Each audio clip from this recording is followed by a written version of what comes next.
Eleanor Foss menempelkan kedua telapak tangannya ke dinding stasiun agar tidak jatuh. Surat telegram yang dibawanya selama 6 minggu yang berbunyi, "Datanglah ke barat, semuanya sudah siap. Aku menunggumu," masih ada di saku mantelnya.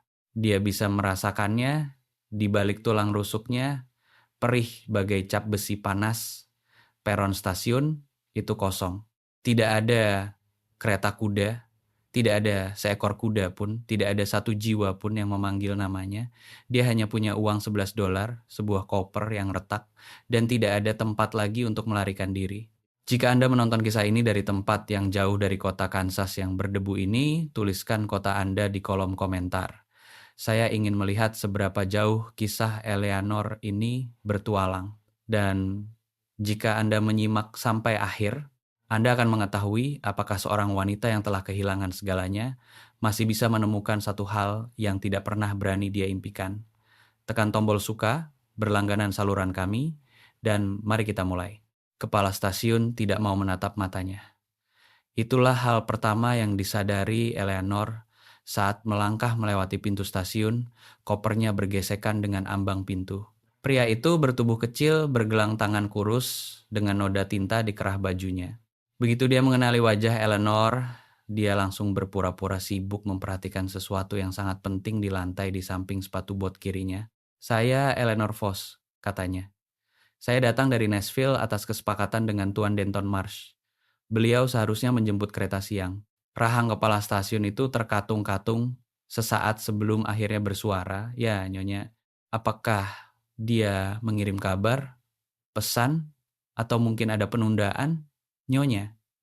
Dia akhirnya mendongak, dan Eleanor berharap pria itu tidak melakukannya. Rasa iba di matanya begitu telanjang, terasa seperti tamparan.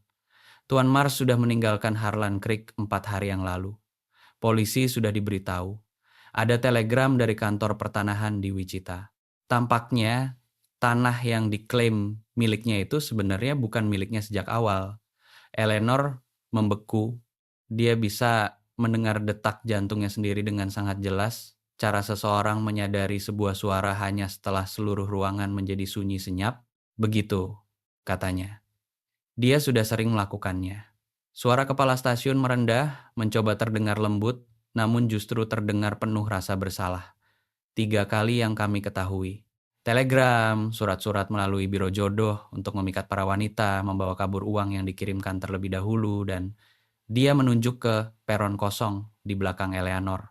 Eleanor telah mengirimkan $40. 2 bulan lalu, ketika Denton menulis surat bahwa rumah mereka butuh atap baru sebelum musim dingin, dan dia ingin semuanya sempurna saat kedatangannya, Eleanor menjual bros batu merah delima milik ibunya, lalu mengirimkan uang itu dalam amplop tertutup dengan alamat pengirim yang ditulis rapi dengan tulisan tangan khas seorang guru sekolah. "Terima kasih," katanya, karena tidak ada hal lain yang bisa dia ucapkan. Dia berjalan kembali keluar sebelum pria itu menawarkan rasa iba yang lebih dalam. Sinar matahari menyengatnya bagai tinju.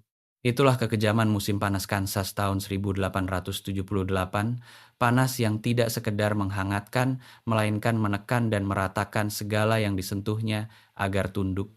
Jalan utama Harlan Creek membentang di hadapannya, luas dan memutih oleh debu, jenis kota yang tampak seperti dibangun dalam waktu semalam oleh seseorang yang sudah putus asa. Eleanor berdiri di tepi jalan itu dengan uang $11 yang diselipkan di sepatu botnya, sebuah koper penuh pakaian praktis yang dia jahit dengan tangannya sendiri, dan kehinaan yang begitu nyata sebagai wanita yang telah mempercayai kata-kata indah seorang asing, usianya 41 tahun. Dia tidak punya keluarga lagi di Nashville. Dia telah meninggalkan posisi mengajar yang tidak akan menerimanya kembali dan kamar sewaan yang tidak mampu lagi dia bayar. Dia telah percaya dengan keputusasaan seorang wanita yang sudah terlalu lama sendiri bahwa sebuah awal yang baru itu mungkin terjadi, namun yang dia miliki sekarang justru jalanan ini, hawa panas ini, dan pilihan antara menangis di depan umum atau menahannya. Dia memilih menahannya.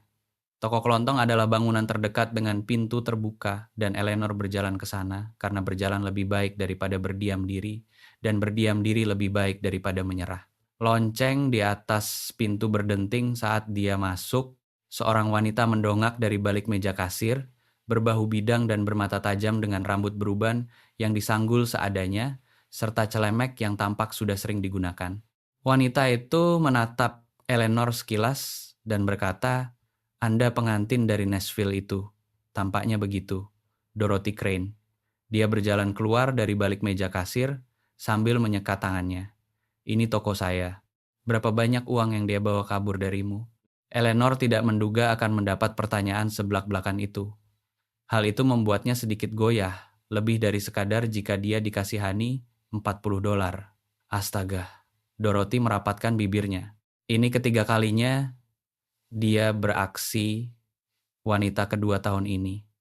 Dan apa yang kamu miliki sekarang, sedikit uang tunai, dan apapun yang kamu bawa ini, $11. Tidak cukup untuk kembali ke Nashville. Tidak. Dorothy memperhatikannya lama dengan tatapan seorang wanita yang terbiasa menilai sesuatu dengan cepat dan akurat. "Kamu punya keahlian, pekerjaan jujur yang bisa kamu lakukan?" "Saya mengajar sekolah selama 9 tahun. Saya bisa memasak, mengurus pembukuan, menjahit, dan mengelola rumah tangga." Eleanor tetap mengangkat dagunya. "Saya tidak takut kerja keras." "Bagus." Dorothy berbalik ke arah meja kasir. "Karena kerja keras adalah satu-satunya hal yang kami punya di sini. Duduklah sebelum kamu pingsan. Saya ambilkan air minum, dan kita pikirkan apa yang harus dilakukan selanjutnya." Eleanor tidak menyadari sampai saat itu betapa dekatnya dia dengan titik nadir. Dia duduk di kursi yang ditunjuk Dorothy, memegang cangkir seng dengan kedua tangannya, lalu bernapas lega. Dia sedang meminum cangkir kedua ketika pintu terbuka. Bukan dorongan lembut dari seorang pelanggan yang masuk, melainkan pintu itu terbuka dengan keras, didorong oleh sesuatu yang kecil, putus asa, dan berlari cepat. Anak laki-laki yang masuk itu mungkin berusia sekitar 8 tahun, dengan siku yang kurus, dan rambut gelap yang jatuh menutupi matanya. Dia tidak melihat ke arah jalan-jalannya karena dia terus menengok ke belakang keluar pintu pada sesuatu yang menakutinya. Dia menabrak Eleanor dengan kecepatan penuh. Eleanor menangkapnya secara refleks. Tangannya mendekap pundak kecil anak itu, menstabilkan posisi mereka berdua. Anak laki-laki itu mendongak menatapnya dan tiba-tiba membeku. Wajahnya menunjukkan ekspresi yang tidak bisa langsung diartikan oleh Eleanor. Bukan sekadar mengenali, karena dia belum pernah melihat anak ini seumur hidupnya. Sesuatu yang lebih rumit dan lebih menyakitkan daripada sekadar mengenali seseorang. Matanya menatap wajah Eleanor dengan intensitas seseorang yang mencari sesuatu yang telah hilang dan tidak dapat ditemukan kembali. "Ibu," bisiknya. Kata itu mendarat di dalam ruangan seperti batu yang dilemparkan ke air yang tenang. "Oh, sayang," kata Dorothy di belakang Eleanor dengan sangat pelan. Ibu sudah kembali." Suara anak itu berubah dari bisikan menjadi sesuatu yang mendesak, hampir panik. "Aku tahu ibu akan kembali. Aku sudah bilang pada ayah kalau ibu akan kembali. Aku sudah bilang padanya, dan dia tidak percaya, tapi aku tahu." "Nak," suara itu terdengar dari arah pintu. Eleanor mendongak. Pria itu bertubuh tinggi, kurus dengan perawakan khas pria yang bekerja di luar ruangan setiap hari, dengan rambut gelap yang butuh dipotong, dan jenis wajah yang mungkin bisa disebut tampan jika saat ini tidak dipenuhi guratan kepedihan yang mendalam. Matanya beralih dari anak itu ke Eleanor dalam satu tatapan, dan apapun yang dilihatnya di sana membuat dadanya tampak sesak seketika. "Ellie," suaranya serak. "Samuel Ellie Hale. Lepaskan dia." "Tapi, ayah, dia bukan ibumu." Kata-kata itu keluar dengan berat, seolah menguras energinya. "Nak, tolonglah." Anak itu menarik diri hanya sejauh yang diperlukan untuk melihat Eleanor lagi dari dekat, dan Eleanor bisa melihat saat-saat ketika harapan anak itu mulai pupus. Dia mencari ibunya pada diri Eleanor namun tidak menemukannya, mencari sesuatu di wajah Eleanor yang tidak ada dan tidak akan pernah ada di sana. "Anda mirip dengannya," kata Sam. Bukan sebuah tuduhan, melainkan kejujuran polos seorang anak kecil di bagian mata dan tangan Anda. Tatapannya turun ke tangan Eleanor yang masih bersandar di pundaknya. "Ibu punya tangan seperti itu. Beliau biasa memegang tanganku Saat aku takut, Sam. Pria itu melangkah masuk, melintasi toko dalam 3 langkah besar, dan Eleanor melihat wajah pria itu menahan gejolak emosi yang hebat sebelum akhirnya bisa mengendalikannya kembali. Dia berjongkok menyamakan tinggi mata putranya. "Ayo, kita pulang." "Aku tidak mau pulang." Suara Sam meninggi. Di rumah sangat sepi. Semuanya terasa salah, dan ayah tidak pernah. Dia berhenti, merapatkan bibirnya seperti yang biasa dilakukan anak-anak saat mencoba menahan tangis namun tidak sepenuhnya berhasil. "Tolong jangan paksa aku pulang dulu, ayah. Tolong, Jonas." Suara Dorothy terdengar lembut namun tegas. Biarkan anak itu bernapas sebentar. Pria itu, Jonas, berdiri perlahan. Dia menatap Eleanor di atas kepala putranya dengan ekspresi yang dikenali Eleanor karena dia sendiri pernah merasakannya selama 2 tahun setelah Thomas meninggal. Tatapan seseorang yang sudah kehabisan cara untuk mencoba. "Maafkan saya," katanya. Dia tidak, biasanya tidak seperti ini. Dia berhenti, mencoba berbicara lagi. Ibunya meninggal 8 bulan lalu karena demam. Beliau tiada dalam 3 hari. "Saya turut berduka," kata Eleanor tulus. Sam mengira. Rahang Jonas mengencang. Dia berpikir jika dia mencari dengan sungguh-sungguh dia akan menemukannya lagi di suatu tempat. Kami sudah membicarakannya. Saya sudah mencoba menjelaskan, tapi usianya baru 8 tahun dan rasa duka tidak mengikuti logika, dan saya mengerti, kata Eleanor pelan. Anda tidak perlu menjelaskannya. Sam tidak bergerak. Dia masih berdiri di antara mereka, salah satu tangannya kini memegang ujung lengan baju Eleanor dengan longgar, cara seorang anak kecil memegang sesuatu yang familiar untuk kenyamanan tanpa menyadari apa yang dilakukannya. Matanya kini mulai mengering, walau masih menyisakan sisa air mata. "Siapa nama Anda?" tanyanya pada Eleanor. "Eleanor. Eleanor Foss." "Mengapa Anda ada di sini, Nona Eleanor? Anda bukan orang Harlan Creek." "Sam," tegur Jonas, "tidak apa-apa." Eleanor menatap anak itu secara langsung. Kejujuran adalah satu-satunya kebaikan yang akan bertahan lama. "Saya datang ke sini karena saya mengira ada seseorang yang sedang menunggu saya dan ternyata dia tidak ada. Jadi sekarang saya sedang memikirkan apa yang harus dilakukan selanjutnya." Sam mempertimbangkan hal ini dengan keseriusan orang yang jauh lebih tua. Itu terjadi pada janda Peterson juga. "Ayah bilang dia ditipu, Sam. Tapi memang begitu, kan? Semua orang tahu."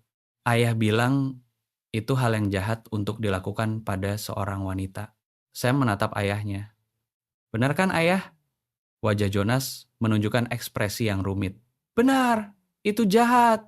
"Apakah ada orang jahat yang melakukan itu kepada Anda, Nona Eleanor?" "Iya," kata Eleanor. "Tapi saya akan baik-baik saja." Sam mengangguk, masih memegang lengan bajunya. "Ayah pasti bisa membantu. Dia suka membantu orang. Ayah dulunya seorang agen Pinkerton sebelum kami punya peternakan. Dia tahu cara membereskan hal-hal buruk." Sam Jonas meraih pundak putranya. Kali ini dengan tegas, "Nona Foss tidak butuh kita membuat siangnya menjadi lebih sulit dari yang sudah ada." Sebenarnya, Dorothy yang sedari tadi bersandar di meja kasirnya dengan kesabaran seorang wanita yang tahu persis bagaimana momen ini harus berjalan, menyela, dia mungkin memang butuh sedikit bantuan, Jonas. Bantuan yang profesional. Nona Foss di sini telantar, tidak punya kerabat, tidak punya cukup uang untuk kembali ke timur, dan Denton Marsh membawa kabur $40. Jonas tersentak. $40, katanya. "Semua uang tabungan yang saya miliki," kata Eleanor, menjaga suaranya tetap tenang. "Saya tahu bagaimana kedengarannya. Kedengarannya memang persis seperti kelakuan Marsh." Sesuatu beralih dalam ekspresi Jonas, dan Eleanor melihat sekilas di balik rasa duka itu ada sisi lain yang lebih tua dan lebih keras.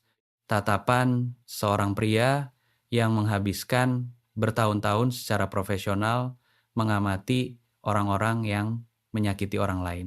Dia memasang iklan biro jodoh di 3 surat kabar berbeda. Yang kami ketahui, Sheriff Alderman sudah mencoba melibatkan marsekal wilayah selama 6 mois. Mereka terus membalas bahwa urusan asmara bukan wewenang mereka. Mereka mengatakan hal yang sama kepada saya di Saint Joseph ketika seorang pria menjalankan skema serupa di sana, kata Eleanor, saat saya mengajar di sana 3 tahun lalu. Pria yang berbeda, metode yang sama, Jonas menatapnya tajam. Anda pernah melihat ini sebelumnya? Saya pernah melihat dampaknya. Saya membantu salah satu wanita mengajukan pengakuan tertulis yang akhirnya tidak menghasilkan apa-apa. Eleanor balas menatap matanya. Saya seharusnya tahu lebih baik. Saya memang tahu lebih baik. Tapi saya tetap datang. Karena kamu sendirian, kata Dorothy. Bukan bermaksud kejam, hanya kenyataan. Karena saya sendirian, Eleanor membenarkan. Sam mendengarkan semua ini dengan tangan yang masih memegang lengan baju Eleanor. Sekarang dia mendongakkan kepalanya dan bertanya pada ayahnya. Ayah, bolehkah Nona Eleanor ikut pulang bersama kita, Sam? Nyonya Halverson kadang datang dan memasak, tapi dia membuat semuanya gosong dan baunya seperti kapur barus. Dan Nona Eleanor bisa memasak, dia tadi bilang begitu, dan dia sendirian dan kita punya kamar kosong. Dia terdiam, menghitung ulang, kamar menjahit ibu. Kamar itu kosong. Keheningan yang terjadi setelahnya adalah jenis keheningan yang membuat seisi ruangan menahan napas. Jonas menatap Eleanor, Eleanor menatap Jonas. Dorothy menatap langit-langit dengan ekspresi seseorang yang telah memprediksi dengan tepat setiap kata dalam percakapan ini. Saya tidak ingin merepotkan, kata Eleanor. Itu tidak akan merepotkan, kata Sam serius. Anda akan bekerja. Itu berbeda. Kamu terlalu banyak bicara dengan ayahmu, kata Dorothy kepada anak itu. Kamu terdengar persis sepertinya. Jonas mengusap bagian belakang lehernya. Eleanor bisa melihat pria itu sedang menimbang-nimbang perhitungan praktis dari seorang pria yang telah mengelola peternakan dan membesarkan anak yang berduka sendirian selama 8 bulan. Kalkulasi kepercayaan yang rumit ketika kepercayaan adalah hal yang justru dibutuhkan oleh situasi wanita yang putus asa ini, dan hal yang paling sulit diberikan oleh seorang pria yang penuh kehati-hatian. Saya tidak bisa menawarkan banyak hal, katanya akhirnya. Kekeringan melanda kami dengan keras tahun ini. Tapi saya punya kamar kosong. Saya bisa membayar $4 seminggu, ditambah makan dan tempat tinggal. Mengurus rumah, memasak, menjaga tempat itu tetap berjalan. Tidak lebih dari itu. Dan saya akan membuat keputusan saya sendiri, kata Eleanor. Jam kerja saya sendiri, metode saya sendiri. Saya tidak mencari majikan yang menginginkan seorang pelayan. Sesuatu yang hampir menyerupai senyuman terlintas di wajah Jonas. Adil. Dan saya harus jujur kepada Anda tentang situasi saya. Saya datang ke Harlan Creek di bawah prasangka yang salah, bukan karena kesalahan saya, tetapi saya harus mengelola reputasi itu. Jika hal itu akan menimbulkan masalah bagi Anda. Denton Marsh adalah masalahnya, kata Jonas. Bukan Anda. Kalau begitu, kita bisa mencobanya. Eleanor menatap Sam yang masih memperhatikannya dengan kedua mata serius itu. 3 bulan. Itu memberi saya waktu untuk menabung cukup uang guna membuat keputusan yang tepat tentang apa yang harus dilakukan selanjutnya. Saya menarik lengan bajunya. Nona Eleanor, ya, apakah Anda tahu cara membuat kue pie? Dorothy mengeluarkan suara yang mungkin merupakan tawa yang berubah menjadi batuk. Jonas menekan jari-jarinya di atas matanya sejenak. Saya tahu, kata Eleanor. Kue pie, apel, dan persik biasanya. Ceri kalau saya bisa mendapatkan buahnya. Ibu dulu sering membuat pie persik, kata Sam. Itu makanan kesukaanku. Kata-kata itu keluar begitu saja tanpa maksud memanipulasi, murni pernyataan seorang anak yang belum belajar taktis dengan rasa duka. Eleanor menatap anak laki-laki ini dengan mata gelapnya, harapannya yang dipinjam, dan tangannya yang masih melingkar di lengan bajunya seolah Eleanor adalah jangkar tempatnya bersandar. Dia merasakan sesuatu bergerak di dadanya, sesuatu yang tidak boleh dia rasakan sekarang namun dia tetap merasakannya. Kalau begitu mungkin, katanya hati-hati. Jika ayahmu bisa menemukan buah persik di toko Dorothy, kita akan mencoba membuatnya minggu ini. Sam menatap ayahnya dengan intensitas penuh seorang anak 8 tahun yang sedang mengajukan argumen hukum yang tak terbantahkan. Jonas menatap Dorothy. Dorothy mengabaikannya dengan kepuasan elegan, seorang wanita yang baru saja menyaksikan segala sesuatunya berjalan persis seperti yang dia inginkan. Saya rasa kita bisa menemukan beberapa buah persik, kata Jonas. Perjalanan dengan kereta kuda menuju peternakan memakan waktu UJ 40 menit. Eleanor duduk dengan koper di belakangnya. Sam duduk dengan mantap di sisinya. Bahunya menempel pada lengan Eleanor dengan tekad seseorang yang telah memutuskan suatu hal dan berniat menjalaninya sampai akhir. Jonas mengemudi dalam keheningan, matanya tertuju pada jalan di depan. Hawa panas terasa menyengat. Lanskap di sekitarnya tampak memutih dan retak-retak. Eleanor telah mengamati tanah itu sejak dia memasuki wilayah Kansas, dan keringnya tempat itu masih mengejutkannya. Cara rumput-rumput berubah pucat dan rapuh, cara dasar sungai yang mereka lewati hanya memperlihatkan batu kering dan lumpur yang pecah-pecah. Seberapa parah kekeringannya? Tanyanya. Cukup parah. Suara Jonas datar, namun tidak dingin. Kehilangan 6 ekor sapi di bulan Juli. Menjual 12 ekor lagi sebelum mereka menjadi terlalu kurus hingga tidak bernilai apa-apa. Peternak yang lebih kecil, kondisinya lebih buruk. Keluarga Donahue meninggalkan tempat mereka bulan lalu. Victor Calhoun membelinya, kata Sam dengan gaya seorang anak yang mengulangi sesuatu yang didengarnya dari orang dewasa, hampir tanpa membayar apa-apa. Ayah tidak menyukainya. Saya bilang, saya pikir itu tidak adil, kata Jonas hati-hati. Ayah bilang itu perampokan terang-terangan dengan seorang pengacara yang mengawasinya. Eleanor merapatkan bibirnya untuk menahan senyum. Jonas meliriknya dari samping, dan sudut mulutnya bergerak membentuk bayangan sesuatu yang lebih ringan daripada rasa duka. Victor Calhoun itu seorang bankir? Tanya Eleanor. Bankir, investor tanah, dan pelaksana ketua Dewan Pengembangan Wilayah. Suara Jonas berubah hati-hati dengan cara yang dikenali Eleanor dari tahun-tahun mengajarnya nada khusus dari seseorang yang memilih kata-kata dengan tahu bahwa seorang anak sedang mendengarkan.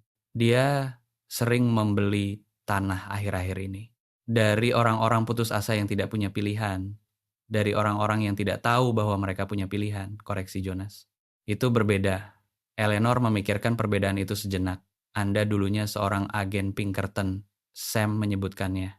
7 tahun. Apa yang membuat Anda berhenti? Jonas terdiam cukup lama hingga Eleanor mengira dia tidak akan menjawab. Kemudian dia berkata, saya salah menilai seseorang. Membuat seorang pria yang tidak bersalah mendekam 2 tahun di penjara sebelum kami berhasil meluruskannya. Setelah itu, saya tidak mempercayai penilaian saya sendiri lagi untuk melakukan pekerjaan itu. Dan peternakan tidak membutuhkan penilaian melainkan keras kepala. Dia mengatakannya tanpa rasa kasihan pada diri sendiri, yang justru membuatnya terasa lebih menyedihkan. Ternyata saya punya modal besar untuk menjadi keras kepala. Peternakan itu muncul sedikit demi sedikit, pertama garis pagar, lalu lumbung, kemudian rumah itu sendiri, berlantai 2 dan tampak kokoh. Terlepas dari pengaruh cuaca, jenis bangunan yang dibangun untuk bertahan lebih lama dari orang-orang di dalamnya, kebun sayur di sisi selatan memiliki tampilan pasrah dari tanaman yang melakukan hal terbaik dalam kondisi yang mustahil. Sam turun dari kereta kuda sebelum kendaraan itu sepenuhnya berhenti. Aku akan menunjukkan semuanya padamu umurnya. Lumbung, sumur, tempat burung roadrunner bersarang di tiang pagar raya. Boleh aku menunjukkan burung roadrunner padanya? Biarkan Nona Vos masuk ke dalam rumah dulu, kata Jonas. Dia sudah melakukan perjalanan selama 3 hari. 4 hari, kata Eleanor. Tapi saya ingin melihat burung roadrunner itu. Wajah Sam seketika berbinar. Dia mengulurkan tangan tanpa ragu dan menggandeng tangan Eleanor. Dan Eleanor membiarkannya karena hal itu tidak merugikannya sama sekali dan jelas sangat berarti bagi anak itu. Jonas menyaksikan hal ini dari kereta kuda dan tidak mengatakan apa-apa. Namun, tangannya pada tali kendali sempat terdiam sesaat.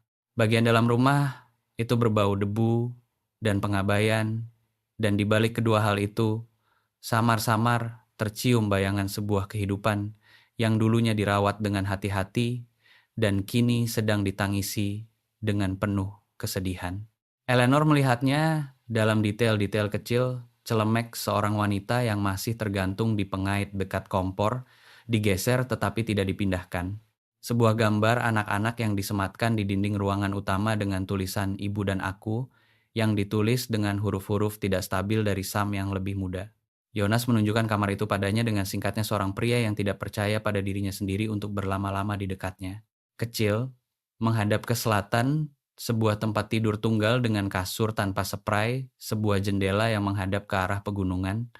Ada perlengkapan tidur di dalam koper di ujung tempat tidur, katanya dari ambang pintu. Semua yang Anda butuhkan seharusnya ada di sana.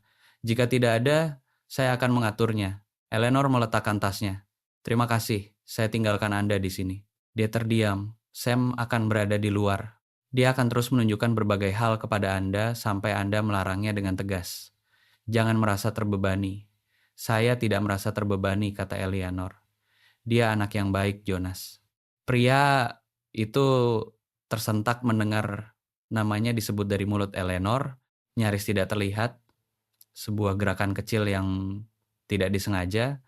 Kemudian dia mengangguk sekali, lalu pergi. Eleanor berdiri di tengah kamar kecil itu dan menghela napas. Di luar, dia bisa mendengar suara Sam yang sedang berbicara dengan kuda-kuda atau dengan dirinya sendiri, sebuah komentar terus-menerus tentang dunia sejauh yang dia pahami. Dia telah tiba di Harlan Creek pagi ini tanpa membawa apa-apa selain kehilangan uang $11 dan hati yang sengaja tidak dia periksa dengan hati-hati. Dia mengakhiri hari itu dengan sebuah kamar, pekerjaan yang jujur, jalan ke depan, dan tangan seorang anak lelaki yang berduka, yang menatapnya dengan mata yang menyimpan terlalu banyak harapan. Dia tahu bahaya di balik harapan itu. Dia mengetahuinya sama seperti dia mengetahui kekeringan di tanah luar sana, bukan sebagai sesuatu yang jauh dan teoretis, melainkan sebagai sesuatu yang bisa merusak segalanya jika dia tidak berhati-hati. Dia juga tahu bagaimana rasanya menjadi orang yang memadamkan harapan alih-alih merawatnya karena dia telah menyaksikan surat Denton Marsh tiba dan membiarkan dirinya percaya padanya, dan dia telah dihukum karena kepercayaan itu, meskipun tidak separah yang bisa dialami orang lain. Dia harus jujur pada Sam, lembut, konsisten, dan jujur. Dia harus bersikap jelas dengan Jonas tentang batasan-batasan dari apa yang sedang berjalan ini dan apa yang bukan. Dia sangat berpengalaman dalam bersikap jelas tentang batasan. Dia jauh kurang berpengalaman dalam mempertahankannya begitu dia berada di suatu tempat cukup lama hingga tempat itu mulai terasa seperti rumah. Hari demi hari, katanya pada diri sendiri. Itu saja, cukup 1 hari. Di luar, Sam berseru, "Nona Eleanor, burung roadrunner-nya ada di sini. Anda harus datang sekarang juga sebelum dia pergi." Eleanor melepas topi dari rambutnya, meletakkannya di atas meja, lalu melangkah pergi. Di dapur, kompor sudah menunggu. Isi lemari makanan sedikit, namun masih bisa diolah. Piring-piring perlu dicuci. Gorden-gorden perlu dibersihkan. Kebun sayur tidak akan pulih tahun ini, tetapi bisa dibongkar dan disiapkan untuk musim semi. Ada banyak sekali pekerjaan yang harus diselesaikan. Eleanor Foss menyadarinya saat dia melintasi halaman itu menuju seorang anak kecil, seekor burung kecil, dan langit Kansas yang luas dan pucat. Dia selalu mahir dalam bekerja. Dia telah belajar sejak lama bahwa bekerja adalah bentuk harapan paling jujur yang tersedia, yang tidak meminta apapun dari Anda kecuali kehadiran dan usaha Anda, dan yang memberi kembali tidak selalu apa yang Anda inginkan, melainkan selalu sesuatu yang nyata. Dia menghampiri Sam. Burung roadrunner itu memperhatikannya dari tiang pagar dengan satu matanya yang cerah dan tampak purba, mengibaskan ekornya sekali lalu tetap diam di tempatnya. Dia tidak takut, kata Sam dengan suara penuh kekaguman. Ayah bilang dia hanya sedang memutuskan apakah kita pantas mendapatkan waktunya. Eleanor menatap burung itu. Burung itu menatap Eleanor. Burung yang cerdas, katanya. Sam tertawa, dan suara tawa itu memecah hawa panas seperti embusan pertama dari angin yang lebih sejuk, tiba-tiba bersih, dan lebih dibutuhkan daripada yang bisa diduga oleh mereka berdua. Di seberang halaman, Jonas Hale keluar dari lumbung, berhenti dan berdiri menyaksikan putranya tertawa. Wajahnya menunjukkan ekspresi yang biasa terjadi ketika sesuatu yang sudah tidak dipercayai lagi ternyata mungkin terjadi. Dia tidak bergerak untuk waktu yang lama, hanya berdiri di sana, Di bawah sisa cahaya sore hari, mendengarkan putranya tertawa di halaman, seolah itu adalah suara paling penting di dunia, karena memang begitulah kenyataannya. Buah persik itu ditemukan di rak belakang milik Dorothy, 6 diantaranya sudah cukup empuk untuk menjadi sempurna, dan Sam membawanya dari kereta kuda ke dapur dengan keseriusan seorang anak yang mengangkut sesuatu yang suci. Eleanor tidak membuat kue pie itu di malam pertama. Ada terlalu banyak hal lain yang harus dikerjakan. Kompor perlu dibersihkan. Makan malam perlu dibuat dari apa yang tersisa di lemari makanan, dan Sam perlu diberi makan sebelum dia tertidur sambil berdiri, yang tampaknya sangat mungkin terjadi saat matahari mulai tenggelam. Namun dia meletakkan buah persik itu di ambang jendela tempat cahaya terakhir bisa mencapainya, dan Sam menyentuh setiap buah sebelum dia pergi tidur seolah dia sedang menghitung sesuatu yang sangat berharga. "Besok?" tanyanya dari ambang pintu. "Besok," kata Eleanor, setelah sarapan. Dia mengangguk dengan keseriusan sebuah perjanjian yang sedang disahkan lalu pergi tidur tanpa harus diminta 2 kali, yang menurut Jonas setelahnya adalah hal yang belum pernah terjadi sebelumnya dalam 8 tahun keberadaan Sam Hale di bumi ini. "Saya tidak tahu apa yang Anda katakan padanya di luar sana," kata Jonas sambil menuangkan kopi untuk dirinya sendiri di meja dapur, sementara Eleanor menyelesaikan mencuci piring makan malam. Tapi dia tidak pernah pergi tidur tanpa perlawanan sejak bulan Maret. "Saya tidak mengatakan sesuatu yang khusus. Saya hanya mengatakan yang sebenarnya tentang apa yang harus diharapkan itu lebih dari apa yang kebanyakan orang lakukan." Jonas memutar cangkir di tangannya. Dia sudah dibohongi dengan cara yang halus oleh sekitar setengah penduduk kota sejak ibunya meninggal. Orang-orang mengatakan padanya bahwa ibunya berada di tempat yang lebih baik, bahwa ibunya sedang mengawasinya, bahwa rasa sakit itu akan segera berkurang. Dia anak yang cerdas. Dia tahu kapan dia sedang dikendalikan. "Anak-anak selalu tahu," kata Eleanor. "Hanya saja mereka tidak selalu punya kata-kata untuk mengatakannya." Jonas terdiam sesaat. "Lalu, apa yang membuat Anda menjadi seorang guru?" "Ibu saya mengajar sekolah sebelum dia menikah. Saya menyukai gagasan bahwa pembelajaran bisa terjadi di mana saja, bahwa seorang wanita dengan pikiran yang baik tidak harus menunggu izin untuk menggunakannya." Eleanor meletakkan piring terakhir di rak, "Dan saya mahir dalam hal itu. Itu lebih penting daripada yang diakui orang menjadi mahir dalam sesuatu yang jujur." Anda terdengar seolah sedang membelanya. "Saya sudah membela hal itu berkali-kali hingga itu mengalir begitu saja." "Kepada siapa?" Eleanor berbalik menghadapnya. "Kepada dewan sekolah di Nashville yang mengira saya sudah melewati usia yang pantas untuk pekerjaan itu. Kepada keluarga-keluarga yang mengira seorang guru janda adalah sebuah kisah peringatan alih-alih sebuah sumber daya. Kepada pria yang menulis 18 pucuk surat kepada saya tentang peternakannya yang bagus, niat baiknya, dan kebutuhannya akan seorang istri yang mengerti kerja keras." Dia mengatakannya dengan datar tanpa emosi. "Saya menghabiskan 10 tahun membela hak saya untuk mengisi sebuah ruang, Jonas. Itu sudah menjadi kebiasaan." Jonas menatapnya lama. Mars secara khusus mengincar para guru. Katanya, 2 dari 3 wanita yang dia hubungi di sini memiliki latar belakang guru. "Saya tidak tahu hal itu sampai Sheriff memberitahu saya musim semi lalu." Eleanor terpaku. "Mengapa guru secara spesifik?" "Karena guru itu praktis. Mereka tidak mengharapkan romansa. Mereka mengharapkan sebuah kesepakatan yang masuk akal. Mereka terbiasa bertahan dengan apa yang ada, dan mereka biasanya dibuat merasa seolah-olah telah melewatkan kesempatan emas mereka." Suaranya hati-hati, profesional, pelatihan lama, Pinkertonnya muncul kembali seperti sesuatu yang tidak pernah sepenuhnya hilang. Dia mencari wanita yang telah diberitahu bahwa nilai mereka sudah kedaluwarsa membuat mereka merasa dihargai alih-alih diabaikan.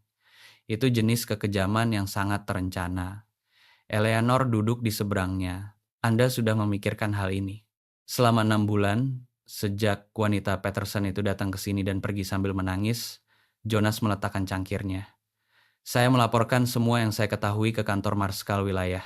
Mereka mengirimkan kembali surat formulir standar. Saya menulis surat pribadi ke markas Pinkerton di Chicago, menjelaskan latar belakang saya. Belum ada jawaban. Anda menyelidikinya sendiri. Saya mengumpulkan informasi, kata Jonas hati-hati. Saya tidak melakukan penyelidikan lagi. Saya sudah memberitahu Anda alasannya. Anda memberitahu saya bahwa Anda membuat kesalahan. Semua orang membuat kesalahan. Kesalahan saya membuat seorang pria yang tidak bersalah di penjara. Dan Anda memperbaikinya 2 tahun kemudian. Kata-kata itu terdengar datar dan final. Perbaikan itu tidak menghapus kerusakan awal, Nona Vos. Itu hanya berarti kerusakan itu akhirnya berhenti. Dia berdiri membilas cangkirnya di wastafel kering. Saya akan bangun pagi-pagi. Pagar selatan perlu diperbaiki sebelum hawa panas menjadi terlalu menyengat. Silakan ambil apa saja yang ada di lemari makanan. Dia mengucapkan selamat malam lalu pergi, dan Eleanor duduk di meja dapur di bawah cahaya lampu untuk beberapa saat mendengarkan rumah yang mulai tenang dan memikirkan tentang keras kepala. Seorang pria yang memutuskan bahwa penilaiannya sendiri tidak dapat dipercayai dan telah membangun seluruh hidupnya di sekitar pembuktian hal itu. Dia merasa dia memahami jenis keras kepala itu lebih dari yang dia inginkan. Minggu pertama berjalan sebagaimana minggu-minggu pertama biasanya berjalan, melalui pengulangan, negosiasi kecil, dan akumulasi pemahaman yang lambat. Eleanor belajar bahwa Jonas meminum kopinya tanpa gula dan cangkir pertamanya diminum dalam keheningan yang bukanlah sebuah ketidakramahan melainkan sebuah kebutuhan. Bahwa Sam takut gelap tetapi tidak akan pernah mengakuinya, bahwa anjing pemburu tua bernama Korporal tidur di tempat tidur. Sam meskipun ada kebijakan tegas dari Jonas yang melarangnya, dan bahwa Jonas menyadari hal ini namun memilih untuk tidak menghiraukannya. Dia belajar bahwa kekeringan telah berdampak lebih dalam daripada yang diakui Jonas.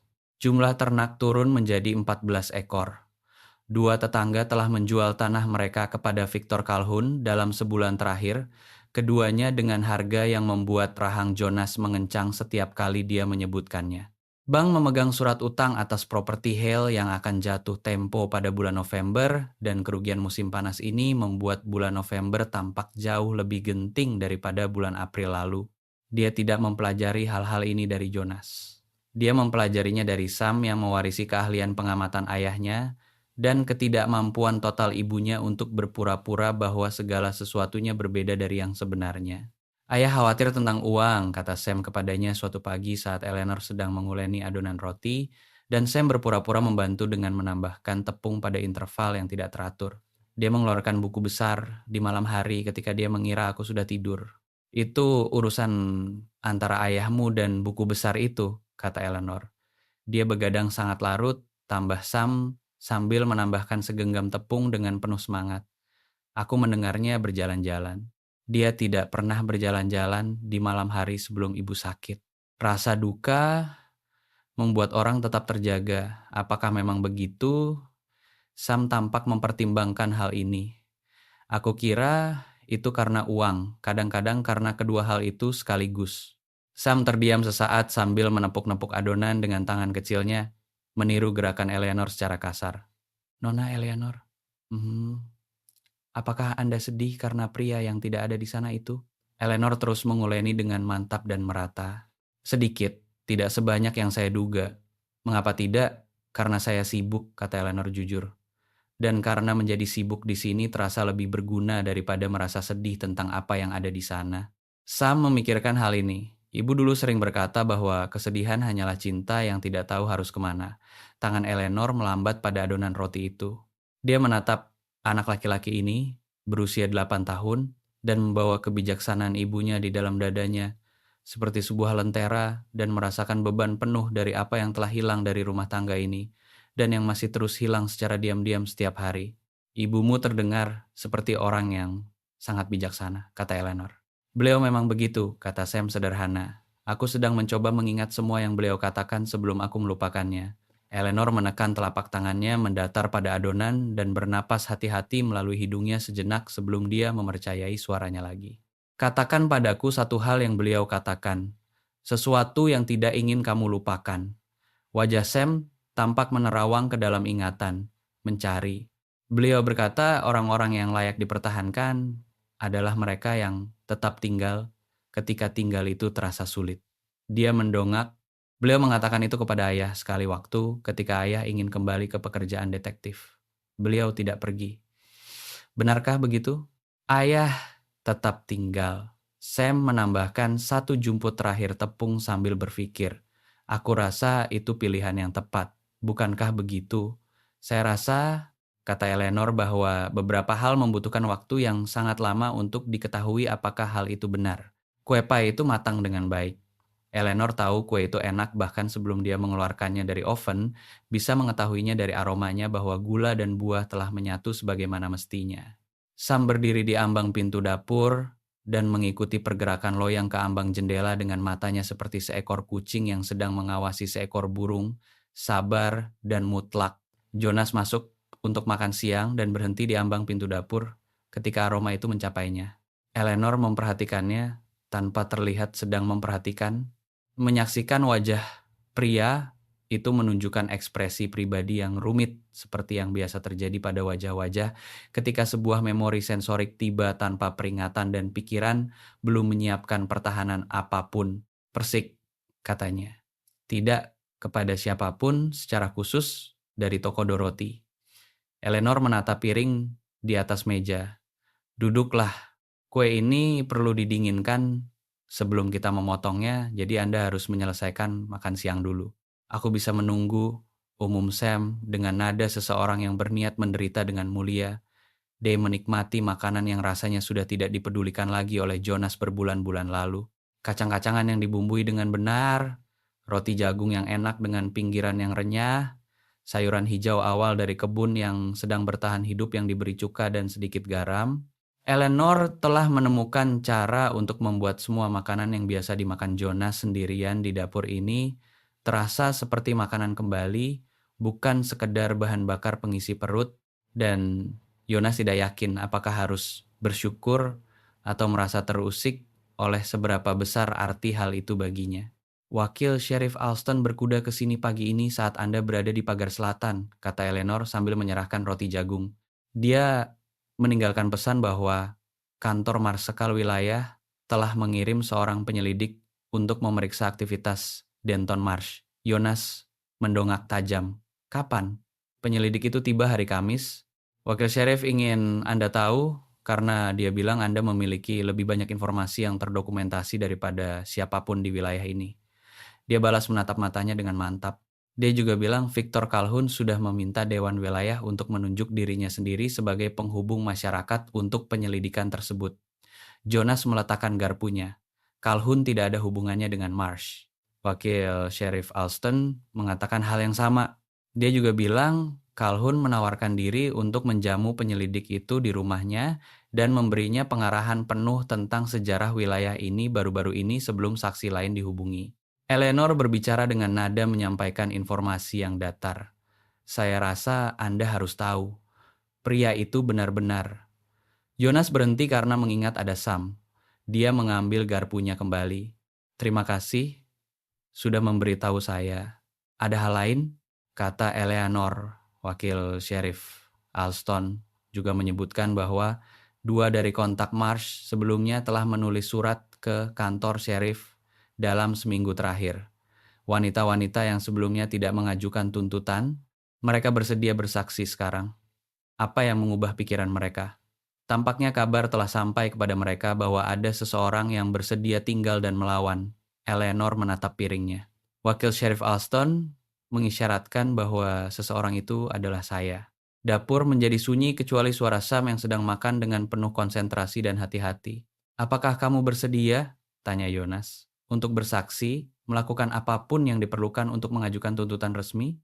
Saya datang ke sini untuk membangun sebuah kehidupan, bukan untuk melarikan diri dari reruntuhan kehidupan yang lama. Suara Eleanor terdengar sederhana dan langsung. Jika mengatakan yang sebenarnya di hadapan seorang penyelidik adalah apa yang diperlukan untuk memastikan Mars tidak bisa melakukan ini kepada wanita lain, maka ya, saya bersedia.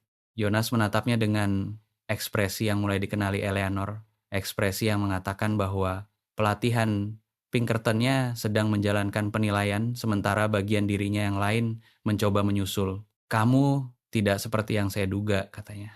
Saya harap begitu, kata Eleanor. Saya menduga para korban Mars jarang seperti yang diduga orang-orang. Maksud saya itu sebagai sebuah pujian. Saya tahu maksud Anda begitu. Dia berdiri dan mulai merapikan piring-piring. Sekarang, waktunya kue pie. Sam duduk tegak dengan begitu cepat hingga dia hampir menjatuhkan susunya. Kue pie itu menurut ukuran jujur apapun sangat luar biasa enak. Sam memakan bagiannya dengan pengabdian penuh konsentrasi dari seorang anak yang mengalami sesuatu yang sebelumnya takut dia harapkan.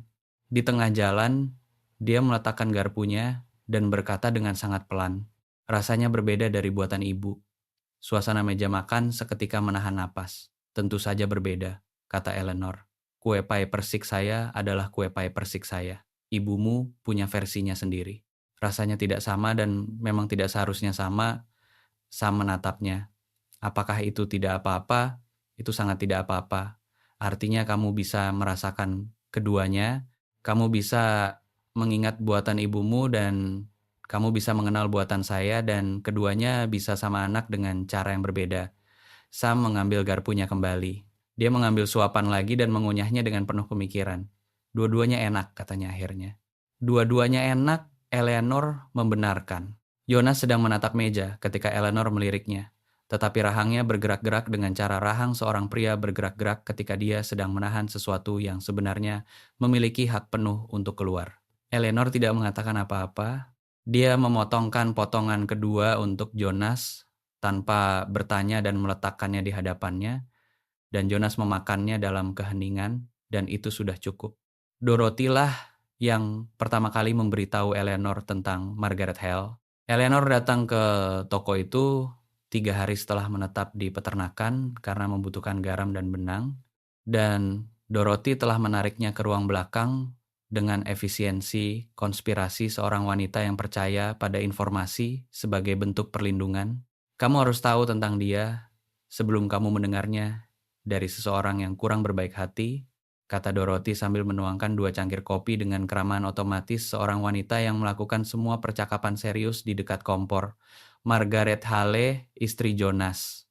Dia adalah salah satu wanita terbaik yang pernah saya kenal, kuat, jenaka, jenis orang yang mengingat ulang tahun semua orang dan membawakan makanan tanpa diminta ketika seseorang sedang sakit. Sam sering bercerita tentangnya, kata Eleanor. Sam adalah dia dalam bentuk miniatur, punya matanya, caranya menghadapi sesuatu secara langsung. Dorothy menyerahkan secangkir kopi kepada Eleanor. Jonas mencintainya dengan cara yang dilakukan beberapa pria, tidak dengan banyak kata, melainkan dengan semua yang dilakukannya setiap hari. Membangun rumah itu lebih besar dari yang dibutuhkannya. Menanam kebun yang diinginkan istrinya, meskipun dia mengira berkebun adalah pemborosan waktu tiang pagar yang bagus. Dia terdiam. Ketika Margaret sakit, Jonas tidak tidur selama 6 hari, hanya duduk, menemaninya. Dorothy, Eleanor, meletakkan cangkirnya dengan lembut. Mengapa kamu menceritakan ini kepadaku? Karena setengah penduduk kota ini mengawasimu di peternakan itu dan menunggu kamu melakukan kesalahan. Dan setengah lainnya berharap kamu melakukan sesuatu yang benar tanpa memahami seperti apa bentuk kebenaran itu. Dorothy menatapnya dengan kejujuran datar seorang wanita yang telah mendapatkan setiap helai rambut peraknya dengan perjuangan. Kamu tidak sedang menggantikan Margaret. Kamu tidak akan bisa jika mencobanya, dan merupakan sebuah penghinaan jika mencobanya. Tetapi anak itu membutuhkan konsistensi, dan pria itu perlu mengingat bagaimana rasanya memiliki seorang pasangan alih-alih sesosok hantu. Itu adalah 2 hal yang berbeda, dan keduanya nyata. Saya adalah pengurus rumah tangganya, kata Eleanor hati-hati. Kamu adalah apa yang dibutuhkan oleh situasi tersebut, kata Dorothy. Mari kita jangan berpura-pura, sebaliknya. Saya telah melihat caranya menatapmu ketika kamu sedang tidak memperhatikan, Dorothy. Saya tidak sedang mengisyaratkan sesuatu yang tidak pantas. Saya menyarankan agar kamu berhenti terlalu berhati-hati tentang batas-batas dari situasi ini hingga kamu lupa untuk bersikap jujur tentang akan menjadi apa situasi ini.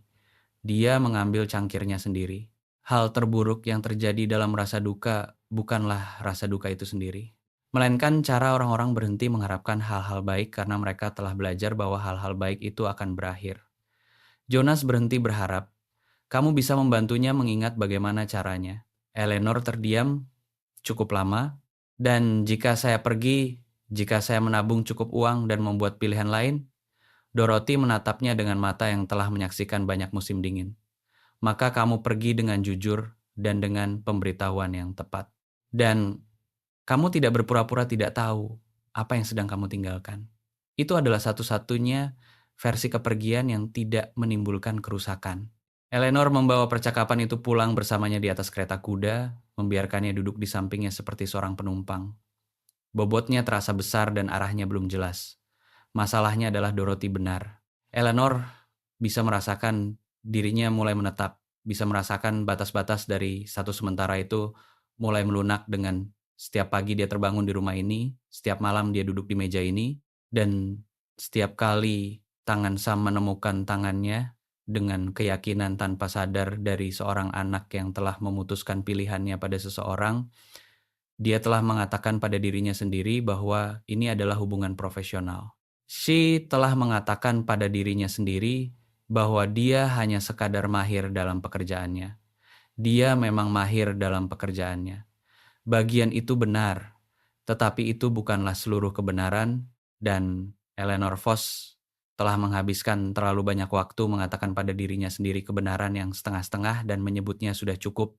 Malam itu, Jonas datang dari Lumbung membawa kabar bahwa Victor Calhoun telah mengunjungi properti Donahue, ditemani oleh seorang juru ukur tanah dan seorang pengacara wilayah untuk membahas syarat-syarat dari penilaian tanah baru yang akan berdampak pada setiap peternak di bagian timur wilayah tersebut. Ini legal, kata Jonas. Suaranya terkendali namun penuh amarah setiap bagian darinya. Yang mana itulah intinya.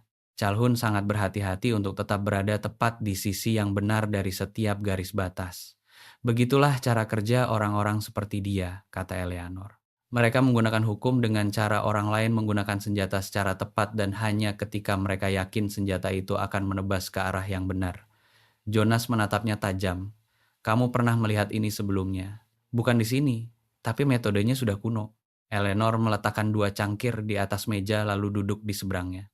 Di Nashville, ada seorang pria yang membeli 3 sekolah melalui pengaturan obligasi wilayah yang sepenuhnya legal dan sepenuhnya dirancang untuk menyingkirkan para guru yang tidak mau tunduk pada dewan pilihannya. Dia tidak pernah melanggar satu aturan pun. Dia hanya tahu di mana aturan-aturan itu menyisakan celah. Apa yang terjadi padanya? Tidak terjadi apa-apa selama 4 tahun. Eleanor melingkarkan tangannya pada cangkirnya. Dan kemudian salah satu guru yang dia singkirkan mengajukan keluhan resmi ke Dewan Pendidikan Negara Bagian. Dia memiliki dokumentasi yang ditarik mundur selama 3 tahun. Dia telah mengumpulkannya secara diam-diam sementara orang lain hanya bisa marah-marah. Jonas sangat diam. Dokumentasi, tanggal, jumlah uang, nama, surat menyurat. Sebuah lini masa yang membuat pola itu menjadi terlihat jelas dengan cara yang tidak bisa diperlihatkan oleh kejadian-kejadian individual. Eleanor balas menatap matanya. Anda bilang, Anda telah mengumpulkan informasi tentang Marsh selama 6 mois. Situasinya tidak sama, tetapi metodenya sama. Sebuah pola yang dibuat terlihat jelas melalui dokumentasi yang cermat yang diajukan kepada otoritas yang tepat pada waktu yang tepat. Dia terdiam. Anda bilang Anda tidak mempercayai penilaian Anda sendiri lagi. Tetapi Anda tetap membangun file itu. Mengapa? Jonas terdiam cukup lama. Di luar, Korporal menggaruk pintu belakang namun diabaikan. Karena seseorang harus melakukannya, katanya akhirnya. Bahkan, jika bukan saya yang menggunakannya. Biarkan saya melihatnya, kata Eleanor. Mengapa? Karena saya memiliki mata seorang guru untuk dokumentasi, kepentingan pribadi dalam hasilnya, dan 9 tahun pengalaman menjelaskan informasi yang rumit kepada orang-orang yang perlu memahaminya dengan jelas. Dia menahan tatapannya. Dan karena Anda telah membawanya sendirian selama 6 bulan, dan sendirian itu tidak berhasil, Jonas menatapnya di seberang meja dapur di bawah cahaya lampu dengan malam yang menekan jendela-jendela, Sam yang tertidur di ujung lorong, dan suara angin Kansas yang bergerak melalui rumput kering di luar. Baiklah, katanya. Dia berdiri dan mengambil file itu dari meja kerja di ruangan utama lalu meletakkannya di atas meja di antara mereka berdua. Eleanor membukanya dan mulai membaca, dan Jonas duduk di seberangnya, dan untuk pertama kalinya dalam 8 bulan, rumah itu terasa kurang seperti tempat di mana sesuatu telah berakhir dan lebih seperti tempat di mana sesuatu sedang dimulai dengan penuh kecermatan dan keras kepala.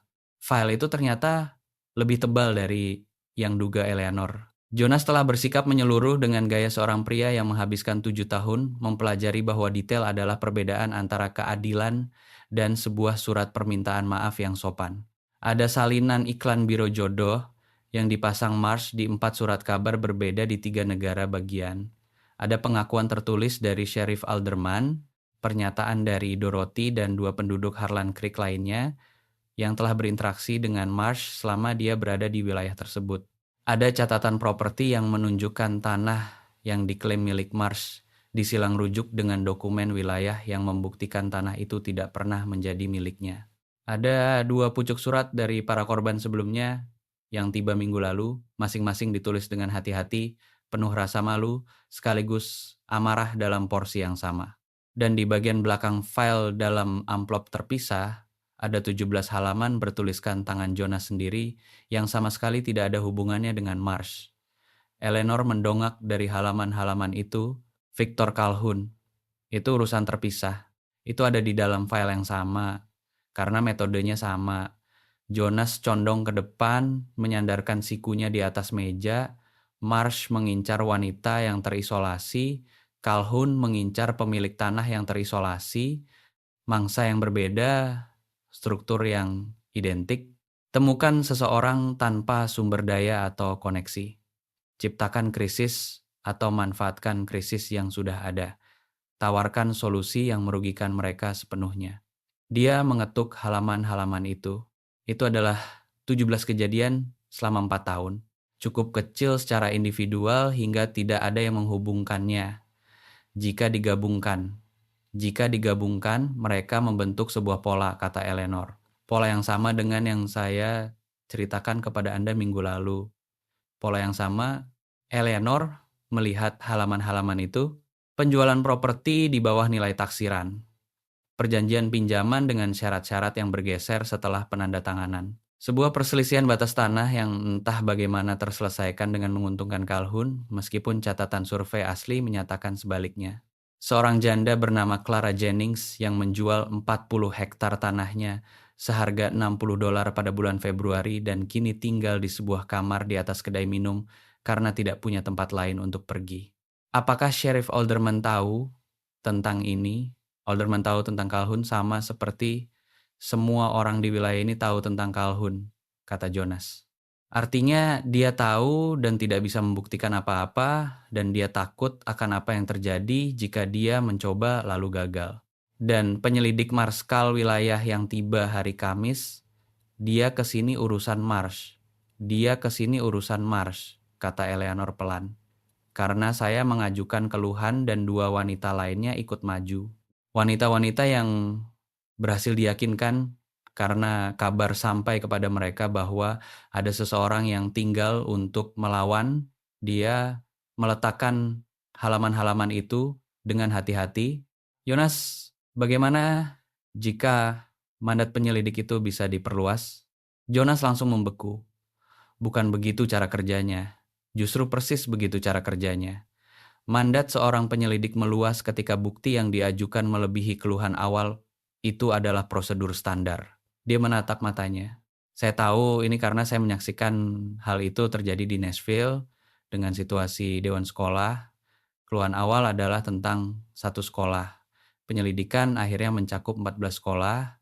Anda harus menyajikannya kepadanya secara langsung sebelum Calhoun mendapatkan pengarahan pribadinya. Kalau begitu, saya perlu bertemu dengan penyelidik itu Rabu malam. Eleanor melipat tangannya di atas meja. Apakah Anda tahu di mana dia menginap? Alderman bilang kantor wilayah memesankannya kamar di rumah sewa Alice Brennan di Jalan 2. Jonas terdiam sesaat. Undangan Calhoun agar dia menginap di rumahnya datang melalui ketua dewan wilayah. Penyelidik itu menolaknya, itu adalah sesuatu. Itu tidak cukup. Itu awal yang baik. Eleanor mengumpulkan halaman-halaman Calhoun dan meletakkannya di samping file Marsh. Bolehkah saya menyimpan ini malam ini? Saya ingin menyusunnya ke dalam format yang menyajikan lini masa ini dengan jelas. Jonas melihat halaman-halaman itu lalu menatapnya. Kamu tidak harus melakukan ini. Saya memiliki kepentingan pribadi dalam penyelidikan ini, kepentingan komunitas dalam situasi Calhoun, dan 9 tahun pengalaman membuat informasi yang rumit menjadi mudah dipahami. Dia mengatakannya dengan cara yang sama seperti dia mengatakannya pertama kali karena hal itu masih nyata. Biarkan saya melakukan apa yang saya kuasai. Jonas bersandar di kursinya. Sesuatu di wajahnya telah berubah. Sebuah pergeseran kecil seperti sebuah gembok yang telah terkunci lama akhirnya menemukan kunci yang tepat. Baiklah, katanya, tapi saya ingin melihat apa yang kamu susun sebelum kamu membawanya kemanapun. Tentu saja, kata Eleanor. Anda yang membangun file ini. Dia bekerja sampai lewat tengah malam. Korporal tertidur di kakinya, lampu minyak dinyalakan setinggi mungkin. Dia menyusun ulang dokumen-dokumen Mars menjadi sebuah narasi kronologis dengan silang rujuk, jenis struktur yang membuat pola langsung terlihat dalam sekali tatap daripada mengharuskan pembaca yang cermat untuk merakitnya sendiri. Kemudian dia beralih ke halaman-halaman Calhoun dan melakukan hal yang sama, membangun sebuah lini masa dari akuisisi tanah pertama yang dipertanyakan 4 tahun lalu hingga pembelian tanah Donahue bulan lalu dengan jumlah dolar, tanggal, nama, dan mekanisme hukum spesifik yang digunakan Calhoun setiap kali beraksi. Pada saat dia selesai, pola itu tidak terbantahkan lagi baginya. Dia perlu memastikan hal itu juga tidak terbantahkan bagi seorang penyelidik wilayah yang tiba dengan mandat yang sempit dan jadwal yang terbatas. Dia masih berada di meja dapur ketika dia mendengar pintu kamar Jonas terbuka. Pria itu keluar dengan tenang dengan gaya seorang pria yang tidak ingin membangunkan anaknya, lalu berhenti ketika melihat Eleanor masih berada di meja dengan kertas-kertas yang berserakan di sekelilingnya dan lampu yang menyala. "Redup, kamu belum tidur," katanya. "Saya hampir selesai." Pria itu berjalan ke arah kompor, menjerang sepotong air, lalu bersandar di meja dapur menyaksikan Eleanor bekerja. "Apa yang kamu temukan?" "Tidak ada hal yang belum Anda ketahui, tetapi saya menemukannya dalam urutan yang berbeda." Eleanor meletakkan penanya. Akuisisi Calhoun yang pertama 4 tahun lalu bukanlah sebuah kebetulan yang dimanfaatkan. Dia telah mengawasi properti itu selama 2 tahun sebelum kekeringan melanda. Dia sudah menyiapkan pengaturan pinjaman sebelum pemiliknya tahu bahwa dia akan membutuhkannya. Dia mendongak, merencanakan krisis itu, kemungkinan membantu menciptakan kondisi untuk hal itu. Rahang Jonas tampak mengetat. Perselisihan hak air pada properti Harmon yang diprakarsai Calhoun melalui Dewan Wilayah 18 bulan sebelum dia membeli tanah Harmon. Eleanor membalik halaman-halaman itu agar pria itu bisa melihatnya. Ada di sini. Lini masa ini membuatnya terlihat jelas. Jonas mendorong dirinya menjauh dari meja dapur, menghampiri meja makan, lalu berdiri melihat dokumen-dokumen yang telah disusun rapi itu untuk waktu yang lama. "Saya membangun file itu selama 6 bulan," katanya pelan. "Saya tidak melihatnya sejelas itu. Anda terlalu dekat dengan masalahnya." Eleanor mendongak menatapnya, "Dan Anda mencari bukti dari kesalahan individual. Saya mencari arsitekturnya. Pencarian yang berbeda, hasil yang berbeda." Jonas menarik kursi di seberangnya, lalu duduk. Mereka berdua saling berhadapan di seberang bukti-bukti yang terorganisasi dari kekejaman sistematis dua pria terhadap orang-orang yang tidak bisa membela diri mereka sendiri. "Nama penyelidik itu adalah Hugh Calloway," kata Jonas. "Dia sudah bersama kantor Marsekal wilayah selama 12 tahun. Alderman bilang dia orang yang menyeluruh dan tidak mudah terkesan." "Bagus," kata Eleanor. "Pria yang mudah terkesan adalah penyelidik yang buruk." Dia juga bilang Calloway menerima surat dari pengacara Calhoun, bahkan sebelum dia meninggalkan ibu kota, memperkenalkan Calhoun sebagai anggota masyarakat terkemuka yang menawarkan kerjasama penuh dalam penyelidikan. Tentu saja dia melakukannya. Eleanor mengumpulkan halaman-halaman itu menjadi 2 tumpukan terpisah yang rapi. "Kita akan sampai di sana lebih dulu." Rencana itu, sebagaimana adanya, membutuhkan Dorothy. Sebagian besar rencana yang solid di Harlan Creek Eleanor mulai memahaminya membutuhkan Dorothy dalam beberapa kapasitas baik sebagai perencana logistik, sumber informasi, atau jangkar moral, kadang-kadang ketiga-tiganya secara bersamaan. Dorothy mendengarkan garis besar rencana itu pada Selasa pagi tanpa menyela. Yang dicurigai Eleanor adalah hal yang tidak biasa baginya. Ketika Eleanor selesai berbicara, Dorothy terdiam selama 5 hitungan. "Kamu ingin menemui Calloway Rabu malam?" kata Dorothy. "Sebelum pengacara Calhoun melakukan kontak. Sebelum kontak, apapun di luar jalur resmi. Calhoun akan tahu," kata Dorothy datar. "Dia punya orang-orang yang mengawasi rumah sewa itu. Dia akan tahu dalam waktu 1 jam jika pengurus rumah tangga Jonas Hale melangkah melewati pintu itu. Kalau begitu, saya tidak akan pergi sendirian." Eleanor menatapnya. Clara Jennings masih punya kamarnya di atas kedai minum. Mata Dorothy menyipit. "Kamu ingin melibatkan Clara?" Clara kehilangan 40 hektar tanah dan rumahnya. Dia adalah korban langsung dengan kerugian spesifik yang terdokumentasi jika dia bersedia bicara. Dia sebenarnya sudah bersedia selama berbulan-bulan. Dia hanya ketakutan. Suara Dorothy berubah keras dan pelan. Calhoun punya pengacara dan dia tidak punya apa-apa. Dia akan punya dokumentasi dan seorang penyelidik dengan mandat yang meluas jika kita melakukan ini dengan benar. Eleanor menahan tatapan Dorothy. "Saya tidak memintanya untuk melakukan apapun sendirian. Saya memintanya untuk berdiri bersama orang-orang lain yang telah disakiti oleh sistem yang sama." Dorothy terdiam untuk waktu yang lama lagi. Kemudian, Margaret Patterson masih punya tempatnya 3 mil di timur. Suaminya telah mencoba menegosiasikan ulang pinjaman Calhoun selama 6 bulan dan tidak menghasilkan apa-apa. Dia pasti mau datang. Dan Pendeta McCade, kata Eleanor, beliau telah memimpin setiap pemakaman dan menyaksikan setiap transaksi kesulitan di wilayah ini selama 20 tahun. Kesaksian beliau tentang situasi Jennings saja. "Beliau pasti datang," kata Dorothy. "Beliau sudah ingin melakukan sesuatu selama 8 bulan, dan tidak ada yang memberinya target yang jelas." Dia menatap Eleanor dengan ekspresi seorang wanita yang menaikkan penilaiannya ke tingkat yang lebih tinggi. "Kamu menyusun semua ini sejak Senin malam? Jonas yang membangun pondasinya, saya yang mengorganisasinya. Jangan meremehkan bagianmu." Dorothy sudah mulai melepas celemeknya. "Saya akan bicara dengan Clara sore ini. Kamu bicara dengan McCade, Jonas." Jonas pergi menemui Calloway secara langsung sebagai mantan agen Pinkerton dengan bukti terdokumentasi mengenai penyelidikan yang aktif. Eleanor terdiam sesaat dan sebagai seseorang dengan informasi tentang urusan kedua yang mungkin dianggap relevan oleh penyelidik tersebut untuk mandatnya, Dorothy menatapnya. "Apakah Jonas tahu ini rencana kita?" "Dia akan tahu malam ini," kata Eleanor.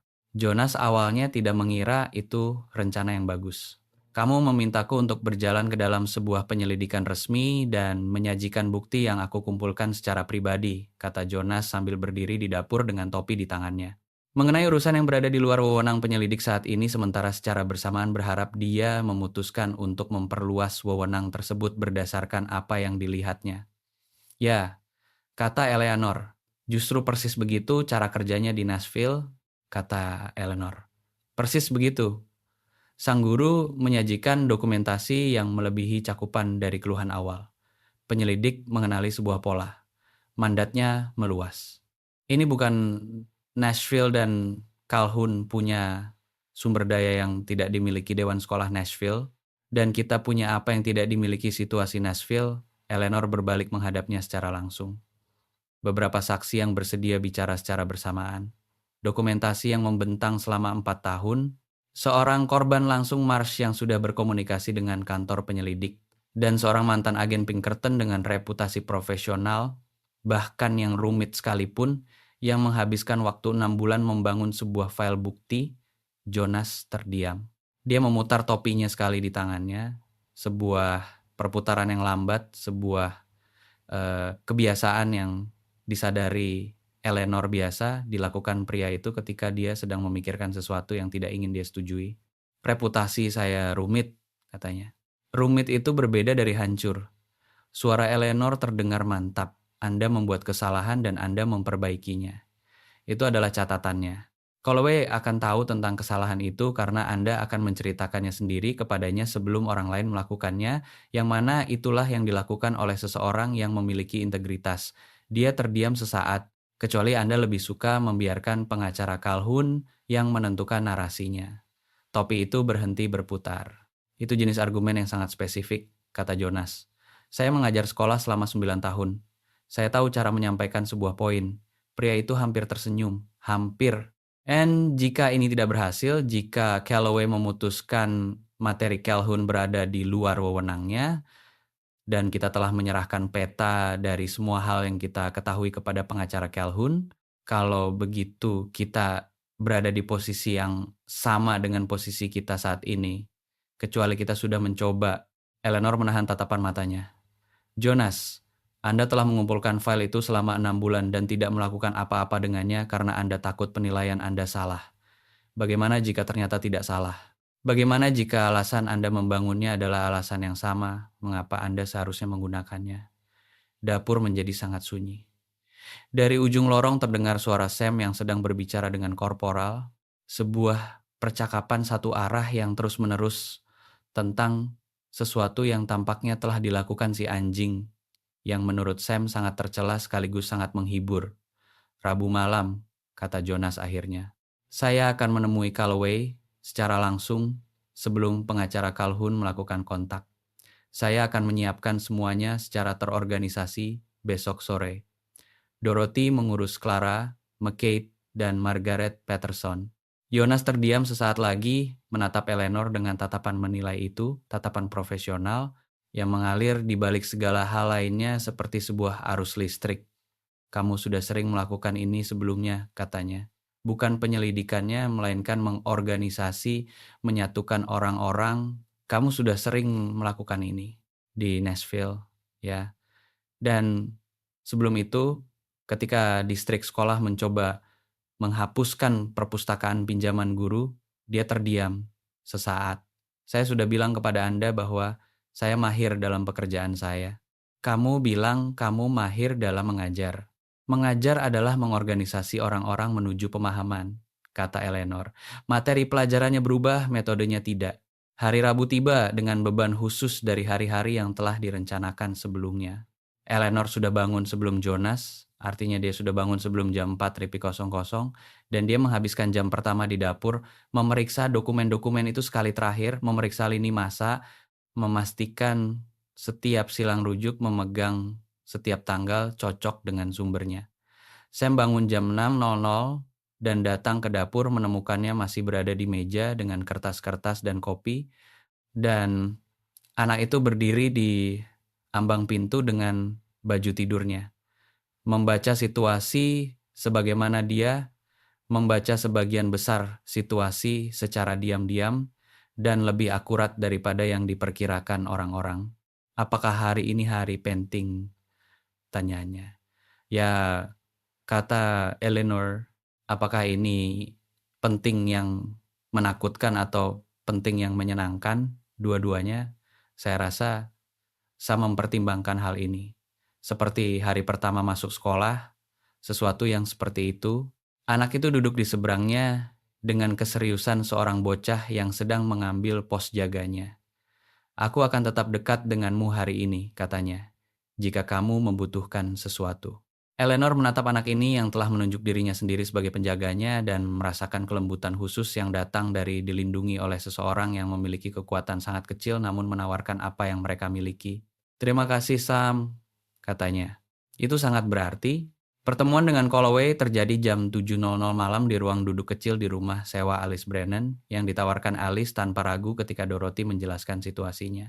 Ada 8 orang di sana, Eleanor, Jonas, Dorothy, Clara Jennings dengan tangan yang terlipat erat di pangkuannya, Margaret Patterson dengan dokumen pinjaman suaminya di dalam sebuah map, pendeta McKay yang membawa catatan bertuliskan tangannya sendiri, dari setiap transaksi kesulitan yang disaksikannya selama 4 tahun, Wakil Sheriff Alston yang diam-diam telah mengatur pertemuan itu melalui jalur resmi, dan Hugh Calloway sendiri, seorang pria bertubuh padat di usia 50, dengan uban di pelipisnya, dan jenis mata yang telah mendengar banyak kebohongan dan telah berhenti merasa terkejut olehnya.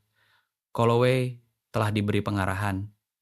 Dia telah membaca file Marsh. Dia telah meninjau lini masa yang disusun Eleanor.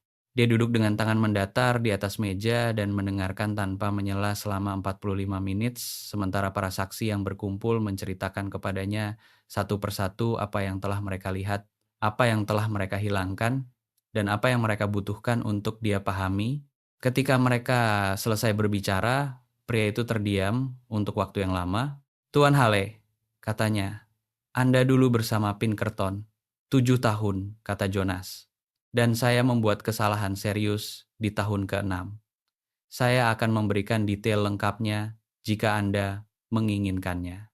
Saya sudah memilikinya. Ekspresi Calloway tidak bergeser. Saya juga memiliki catatan personel Anda yang menggambarkan Anda sebagai dokumenter lapangan paling menyeluruh yang pernah mereka lihat dalam 1 dekade dengan pengecualian satu kasus itu. Dia mengetuk file Calhoun. "Ini adalah pekerjaan kualitas Pinkerton." Jonas tidak mengatakan apa-apa. "Penyelidikan Marsh adalah mandat utama saya," kata Calloway. "Ini akan menghasilkan tuntutan, surat perintah, dan akhirnya penangkapan. Dokumentasi di sini membuat hal itu menjadi mudah dan jelas." Dia terdiam sesaat. "Materi Calhoun berada di luar mandat saya saat ini." Clara Jennings mengeluarkan suara kecil. Tangan Margaret Patterson mengencang pada mapnya. "Namun," kata Calloway, saya memiliki wewenang untuk menandai urusan sekunder untuk eskalasi ketika bukti-bukti menjamin hal itu. Jika saya menentukan bahwa pola yang terdokumentasi di sini memenuhi ambang batas tersebut, saya bisa meminta perluasan mandat dari kantor Marsekal wilayah paling lambat hari Jumat. "Apakah ini memenuhi ambang batas tersebut?" tanya Eleanor langsung. Calloway menatapnya. "Nona Vos, Anda yang mengorganisasi file ini, ya. Dalam penilaian profesional Anda bukan kepentingan pribadi Anda, melainkan penilaian profesional Anda. Apakah pola yang terdokumentasi ini merupakan penipuan sistematis?" Eleanor menahan tatapannya. "Dalam penilaian profesional saya, pola yang terdokumentasi ini merupakan salah satu contoh paling tepat yang dieksekusi dari akuisisi tanah predator yang pernah saya temui dalam 9 tahun mengamati institusi-institusi dimanipulasi oleh orang-orang yang memiliki akses ke mekanisme hukum dan pengawasan yang tidak memadai." Dia terdiam sesaat. "Ya, ini memenuhi ambang batas." Calloway menutup file itu. Dia melihat ke sekeliling meja pada 8 orang yang datang ke sini pada Rabu malam karena mereka telah kehabisan alternatif dan memutuskan untuk mencoba kebenaran saja. "Saya butuh pernyataan tersumpah dari Anda masing-masing sebelum saya pergi Jumat pagi," katanya. "Nona Vos, saya butuh Anda tersedia untuk percakapan lanjutan tentang keluhan Mars. Secara khusus, mungkin ada tuntutan tambahan yang belum kita bahas." Pria itu berdiri. "Dan Tuan Hale, saya ingin berbicara dengan Anda secara terpisah malam ini jika memungkinkan tentang urusan Calhoun. Beberapa dari apa yang telah Anda dokumentasikan mungkin terhubung dengan sebuah kasus di ibu kota yang telah dibangun oleh kantor saya selama 2 tahun." Jonas sangat diam. "Kasus apa? Itulah yang ingin saya bahas." Mata Calloway tampak mantap dan tepat. "Apakah Anda tersedia?" Jonas melirik Eleanor sekali, sebuah tatapan cepat dan spesifik yang membawa sekitar 6 hal yang tidak memiliki kata-kata untuk diucapkan saat itu. Eleanor memberinya anggukan kecil. "Saya tersedia," kata Jonas. Orang-orang lainnya keluar perlahan-lahan. Clara Jennings berhenti di dekat pintu untuk menyentuh lengan Eleanor dengan jari-jari yang gemetar sekaligus kuat di saat yang sama. "Terima kasih," katanya, "karena tidak pergi." "Saya punya alasan-alasan bagus untuk tetap tinggal," kata Eleanor. Dorothy adalah yang terakhir, dan Eventi di samping Eleanor dengan ekspresi seorang wanita yang telah benar tentang sesuatu dan tidak akan mengatakannya keras-keras karena dia tidak perlu melakukannya. "Pulanglah," kata Dorothy. "Sam bersama Alice dan dia baik-baik saja. Tidurlah, saya tidak lelah." "Kamu sudah bangun sejak sebelum jam 4.00. Dorothy menatapnya. "Kamu sudah melakukan apa yang kamu datang ke sini untuk lakukan. Sisanya terserah Calloway, Jonas, dan 12 tahun hukum wilayah." Dia meremas tangan Eleanor sekali, singkat dan tegas. Pulanglah, Eleanor. Eleanor berjalan kembali ke arah kereta kuda di kegelapan bulan Agustus. Hawa panas masih naik dari tanah yang padat. Bintang-bintang di atas kepala tampak sangat besar, tidak peduli, sekaligus sepenuhnya hadir. Dia duduk di kursi pengemudi, memegang tali kendali, dan memikirkan tentang kata yang digunakan Dorothy tanpa tampak menyadarinya. Rumah. Dia belum menyebut tempat itu seperti itu, tidak kepada dirinya sendiri, tidak keras-keras. Dia telah berhati-hati dengan kata itu, dengan cara dia berhati-hati dengan hal-hal yang dia takut akan hilang. Tetapi duduk di kegelapan di luar rumah sewa menunggu Jonas, dia cukup jujur untuk mengakui bahwa kehati-hatian itu memiliki batasnya. Bahwa ada sebuah titik di mana melindungi diri sendiri dari kehilangan menjadi tidak ada bedanya dengan menolak untuk hidup. Dia telah datang ke Harlan Creek dalam keadaan hancur dan kekurangan $11 dari antah berantah. Dia masih di sini 6 minggu kemudian. Dia telah membangun sesuatu, tidak sendirian, melainkan dengan cara khusus di mana hal-hal nyata dibangun melalui akumulasi harian dari pilihan-pilihan kecil, pekerjaan yang jujur, dan kesediaan untuk tetap tinggal ketika tinggal itu terasa sulit. Margaret Halley telah mengatakan hal itu. Orang-orang yang layak dipertahankan adalah mereka yang tetap tinggal ketika tinggal itu terasa sulit. Eleanor telah tetap tinggal. Dia tidak membiarkan dirinya menyadari sampai sekarang bahwa tetap tinggal adalah bentuk jawabannya sendiri. Pintu rumah sewa terbuka. Jonas keluar, berjalan menghampiri kereta kuda, lalu berdiri sesaat di dekat roda melihat ke arah Eleanor dengan ekspresi yang belum pernah dilihat Eleanor pada pria itu sebelumnya. Sesuatu terbuka di mana segala hal sebelum ini telah tertutup atau dikelola dengan cermat. Jadi, tanya Eleanor. Ada sebuah kasus di ibu kota, kata Jonas. Sudah berjalan selama 18 mois. Calhoun telah beroperasi di 3 wilayah dan kantor marsekal wilayah telah membangun kasus itu perlahan-lahan karena mereka membutuhkan dokumentasi dari dalam Harlan Creek. Pria itu terdiam sesaat. Mereka membutuhkan seseorang yang cukup dekat dengan situasi tersebut untuk telah membangun apa yang saya bangun. Eleanor menatapnya. Calloway ingin Anda mengerjakan kasus ini sebagai seorang konsultan, warga sipil, bukan kredensial Pinkerton. Dokumentasi saya, pengetahuan lokal saya, kemampuan saya. Pria itu berhenti. Dia bilang, penilaian saya dalam situasi ini sangat tepat, bahwa file tersebut menunjukkan jenis pemikiran metodis yang mereka butuhkan. Penilaian itu memang tepat, kata Eleanor sederhana. Selama ini memang tepat. Anda sudah tahu itu. Saya tidak yakin. Saya tahu Anda tidak yakin. Dia menahan tatapan matanya. Apakah Anda yakin sekarang? Jonas berdiri di dekat roda kereta kuda di kegelapan bulan Agustus untuk waktu yang lama. Kemudian dia menapakkan kakinya di atas anak tangga, lalu naik dan duduk di samping Eleanor dan mengambil tali kendali, dan mereka berdua terdiam bersama dalam jarak satu tarikan napas penuh. Saya sedang menuju ke sana, katanya. Eleanor melihat ke arah bintang-bintang. Bagus, katanya. Itu sudah cukup untuk malam ini. Pria itu memutar kereta kuda ke arah rumah dan kuda-kuda bergerak mantap dan pasti melewati beban tanpa sentakan yang biasa menyertainya di minggu-minggu awal. Eleanor memahami apa artinya hal itu. Bukan berarti Margaret Hale dilupakan atau dikecilkan nilainya, melainkan bahwa kehadirannya di rumah ini telah menetap dari sebuah luka menjadi sesuatu yang lebih menyerupai sebuah pondasi. Sesuatu yang bisa dibangun di atasnya. Sesuatu yang telah membentuk pria yang duduk di seberang Eleanor, anak laki-laki di luar yang sedang berbicara dengan seekor burung, dan dinding-dinding dari rumah, yang akhirnya diizinkan Eleanor untuk disebut sebagai miliknya. Margaret pasti menginginkan ini, kata Jonas pelan. Saya tidak mengatakan itu untuk membuatnya terasa lebih mudah. Saya mengatakannya karena itu nyata. Saya tahu, kata Eleanor. Saya sudah mengetahuinya sejak lama. Di luar, monolog Sam mencapai kesimpulannya. Sebuah jeda. Kemudian, langkah kakinya di teras, pintu terbuka, dan wajahnya muncul di ambang pintu dapur dengan ekspresi santai yang dibuat-buat yang tidak bisa membohongi siapapun. Bagaimana kabar semua orang di sini? Tanyanya. Jonas dan Eleanor saling memandang. Jonas mengangguk sedikit. Sini, kata Eleanor. Sam menghampiri sisinya dan Eleanor meletakkan lengannya di sekeliling anak itu, dan anak itu mendongak menatapnya dengan kedua mata serius itu yang menyimpan kejelasan ibunya, keteguhan ayahnya, dan 8 tahun dari kedirian khasnya sendiri. "Apakah aku tetap tinggal?" Eleanor bertanya kepadanya. Seluruh wajah Sam langsung merekah lebar seperti sebuah jendela yang dilempar terbuka. "Ya, ya," kata Eleanor, "saya tetap tinggal."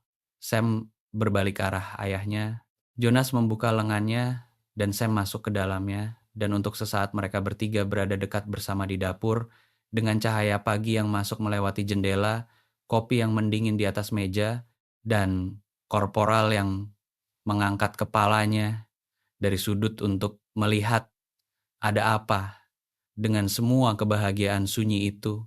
Itu bukanlah keluarga yang telah direncanakan oleh siapapun dari mereka. Tempat itu tidak dirakit dengan cara keluarga-keluarga seharusnya dirakit dalam urutan yang tepat, dengan persiapan yang tepat, tanpa rasa duka, kehilangan, dan bermil-mil panjangnya belokan yang salah yang telah membawa masing-masing dari mereka ke dapur ini. Tapi itu adalah milik mereka. Dibangun dari apa yang masing-masing dari mereka miliki tersisa, apa yang masing-masing dari mereka telah bersedia tawarkan, dan pilihan harian yang mantap untuk tetap tinggal ketika pergi akan terasa jauh lebih mudah. Burung roadrunner memanggil sekali dari tiang pagar di luar, tajam dan pasti, lalu melanjutkan urusannya sendiri, dan mereka bertiga melanjutkan urusan mereka sendiri. Persidangan ditetapkan untuk minggu kedua bulan September ketika hawa panas, musim panas yang paling buruk telah mulai mereda dan udara membawa petunjuk tentatif pertama bahwa musim mampu berubah. Eleanor menghabiskan seminggu sebelum itu dalam kondisi ketenangan sengaja yang harus dibangunnya setiap pagi, cara dia membangun segala hal lain dalam hidupnya secara metodis, dengan perhatian pada sambungan dan jahitan di mana tempat itu paling mungkin untuk terlepas.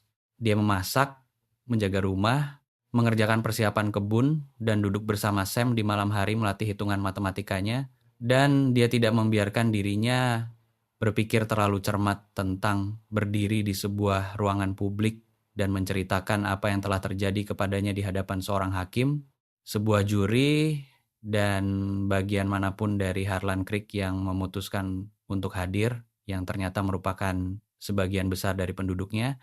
Jonas mengemudikannya ke kota pada pagi hari persidangan.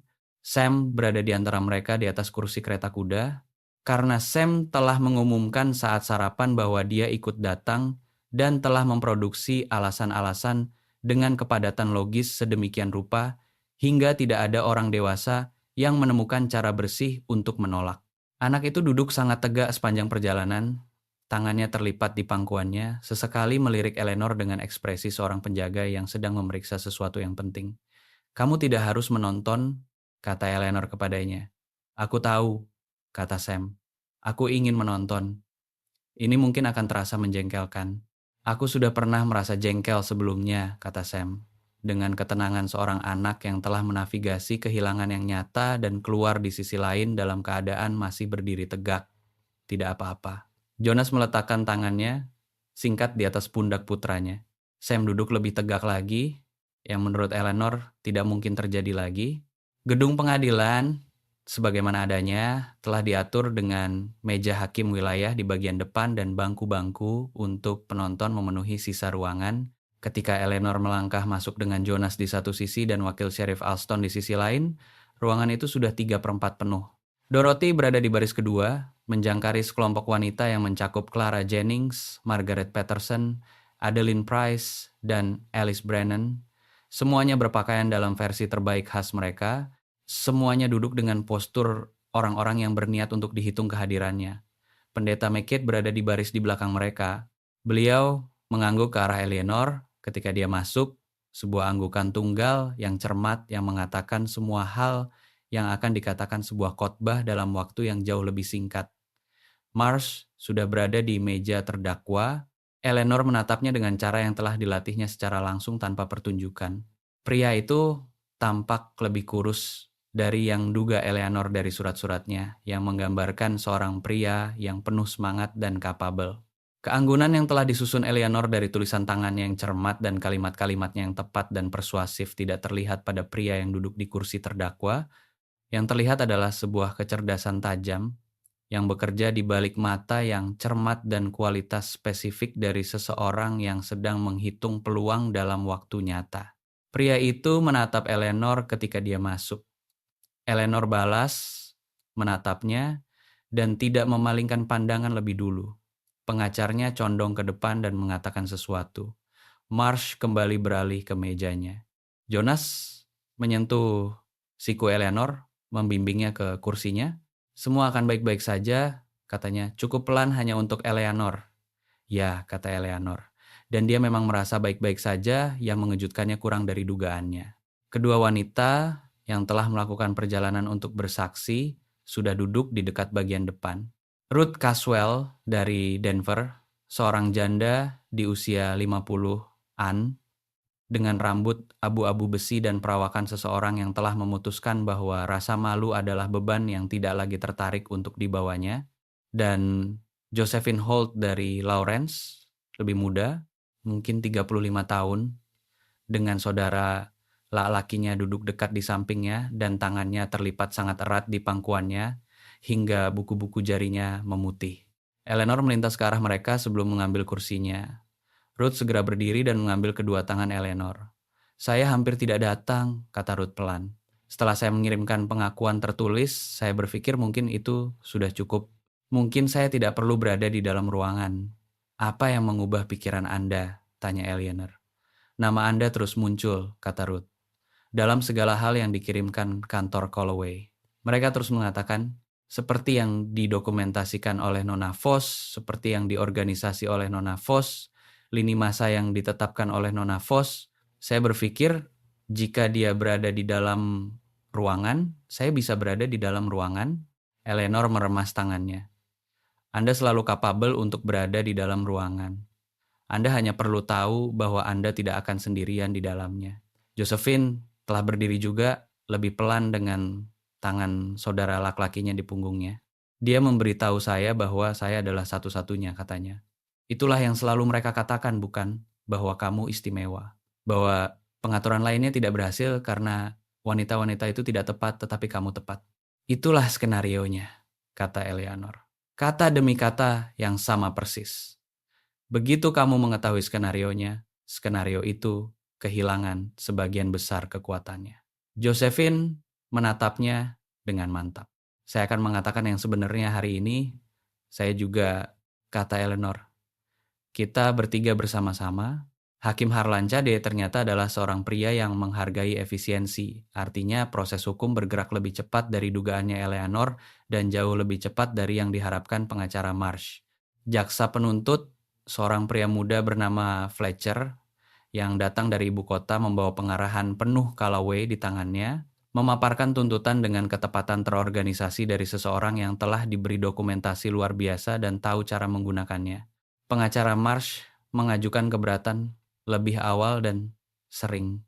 Hakim Cade menolak sebagian besar keberatan itu. Ruth bersaksi pertama kali.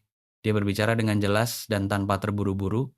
Suaranya terbawa ke setiap sudut ruangan dan dia tidak meminta maaf untuk apapun. Yang dirasakan Eleanor adalah sesuatu yang telah diputuskannya dengan sengaja. Pengacara mencoba mengisyaratkan bahwa investasi Ruth dalam janji-janji Marsh adalah sebuah keputusan bisnis yang dibuat secara bebas, bahwa kekecewaan tidaklah sama dengan penipuan.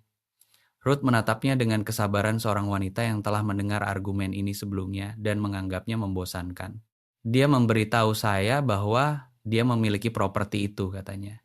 Dia tidak memiliki properti itu. Dia memberitahu saya uang yang saya kirimkan akan digunakan untuk menyiapkan rumah bagi kedatangan saya. Uang itu digunakan untuk pengeluaran pribadinya dan keberangkatannya dari negara bagian. Itu bukanlah sebuah kegagalan usaha bisnis. Itu adalah pencurian. Fakta bahwa saya ingin mempercayainya tidak membuat pencurian itu menjadi kurang dari sebuah pencurian. Pengacara beralih ke saksi berikutnya. Josephine lebih sulit untuk ditonton.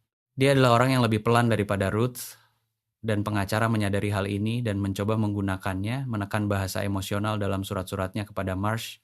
mengisyaratkan bahwa investasinya bersifat sentimental alih-alih rasional, bahwa seorang wanita yang telah menulis surat-surat itu telah memahami sifat spekulatif dari apa yang dimasukinya.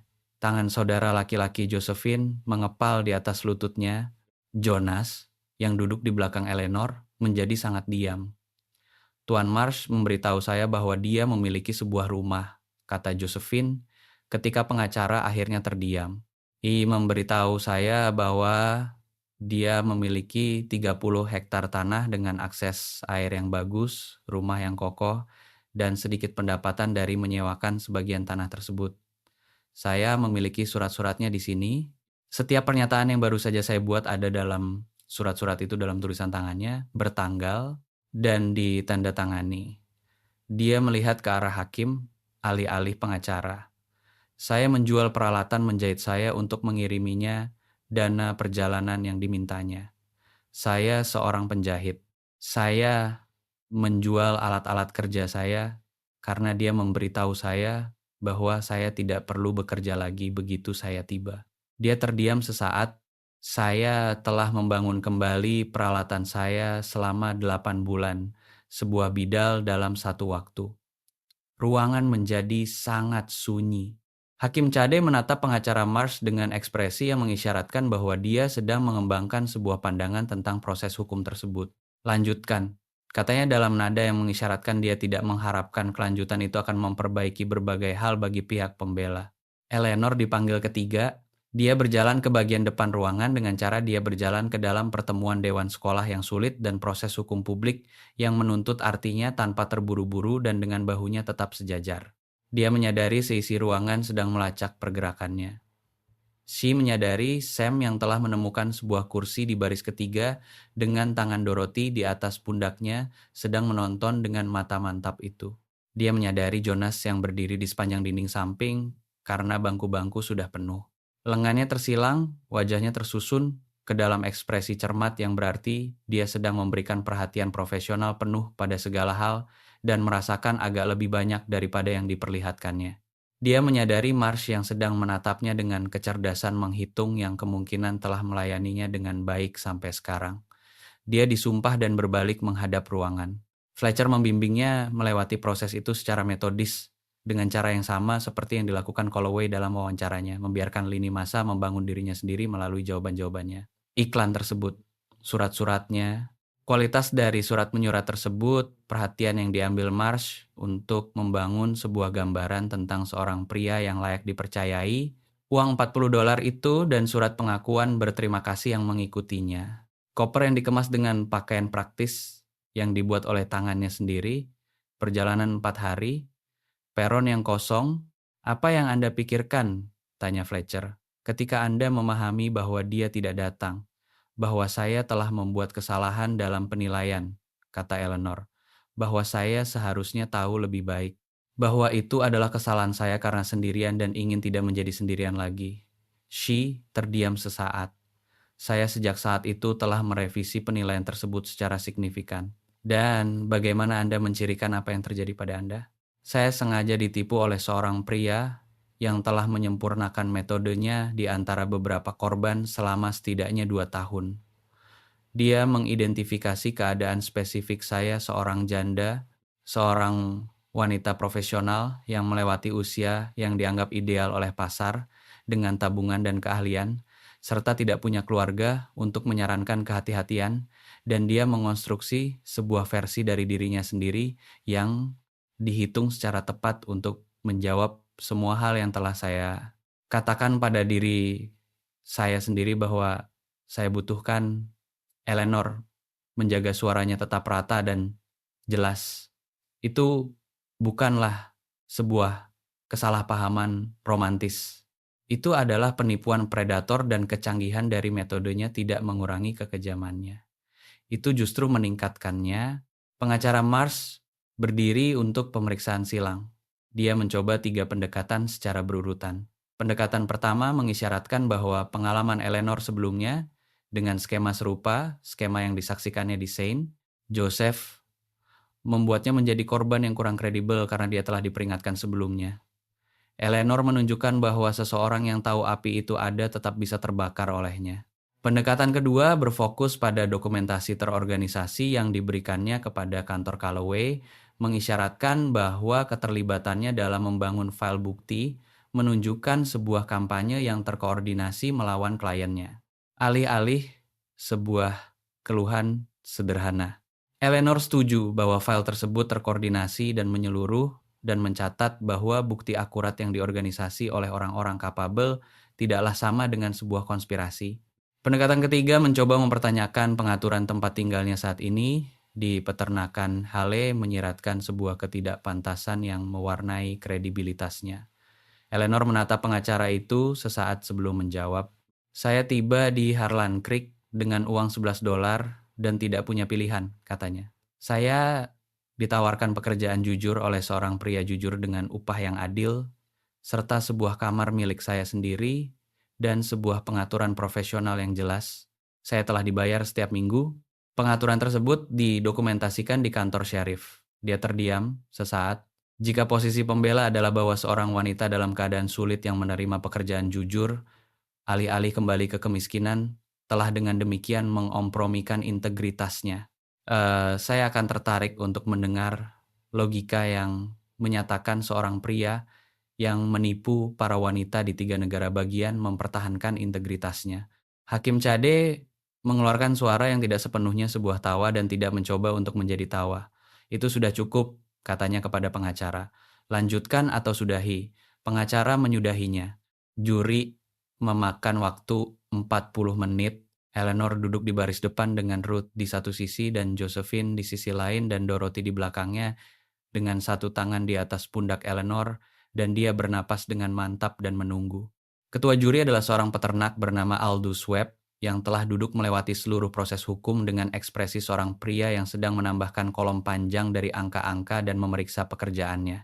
Dia berdiri ketika Hakim Cade memanggil untuk putusan dan dia membacanya tanpa pembukaan, bersalah atas semua tuntutan, penipuan, pencurian di seluruh garis negara bagian, pemalsuan dokumen hukum, salah representasi kepada layanan Biro Jodoh Federal.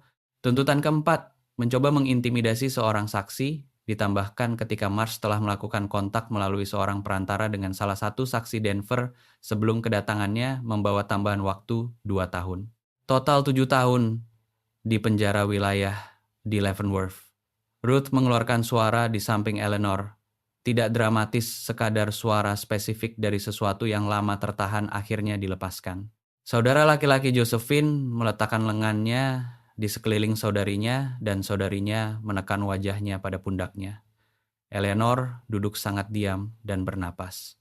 Dari baris ketiga dia mendengar suara Sam, tidak keras tetapi jelas tak terbantahkan, bagus. Tangan Dorothy mengencang pada pundak Eleanor. Marsh sedang mengatakan sesuatu di mejanya, sesuatu yang tajam dan diarahkan pada pengacaranya, dan kemudian jurusita bergerak dan hakim sedang menyelesaikan bahasa resmi dari penjatuhan hukuman, dan semuanya selesai. Selesai sudah. Mesin hukum telah berputar dan memproduksi apa yang seharusnya diproduksinya, dan Eleanor belum sepenuhnya percaya sampai momen ini bahwa hal itu akan terjadi.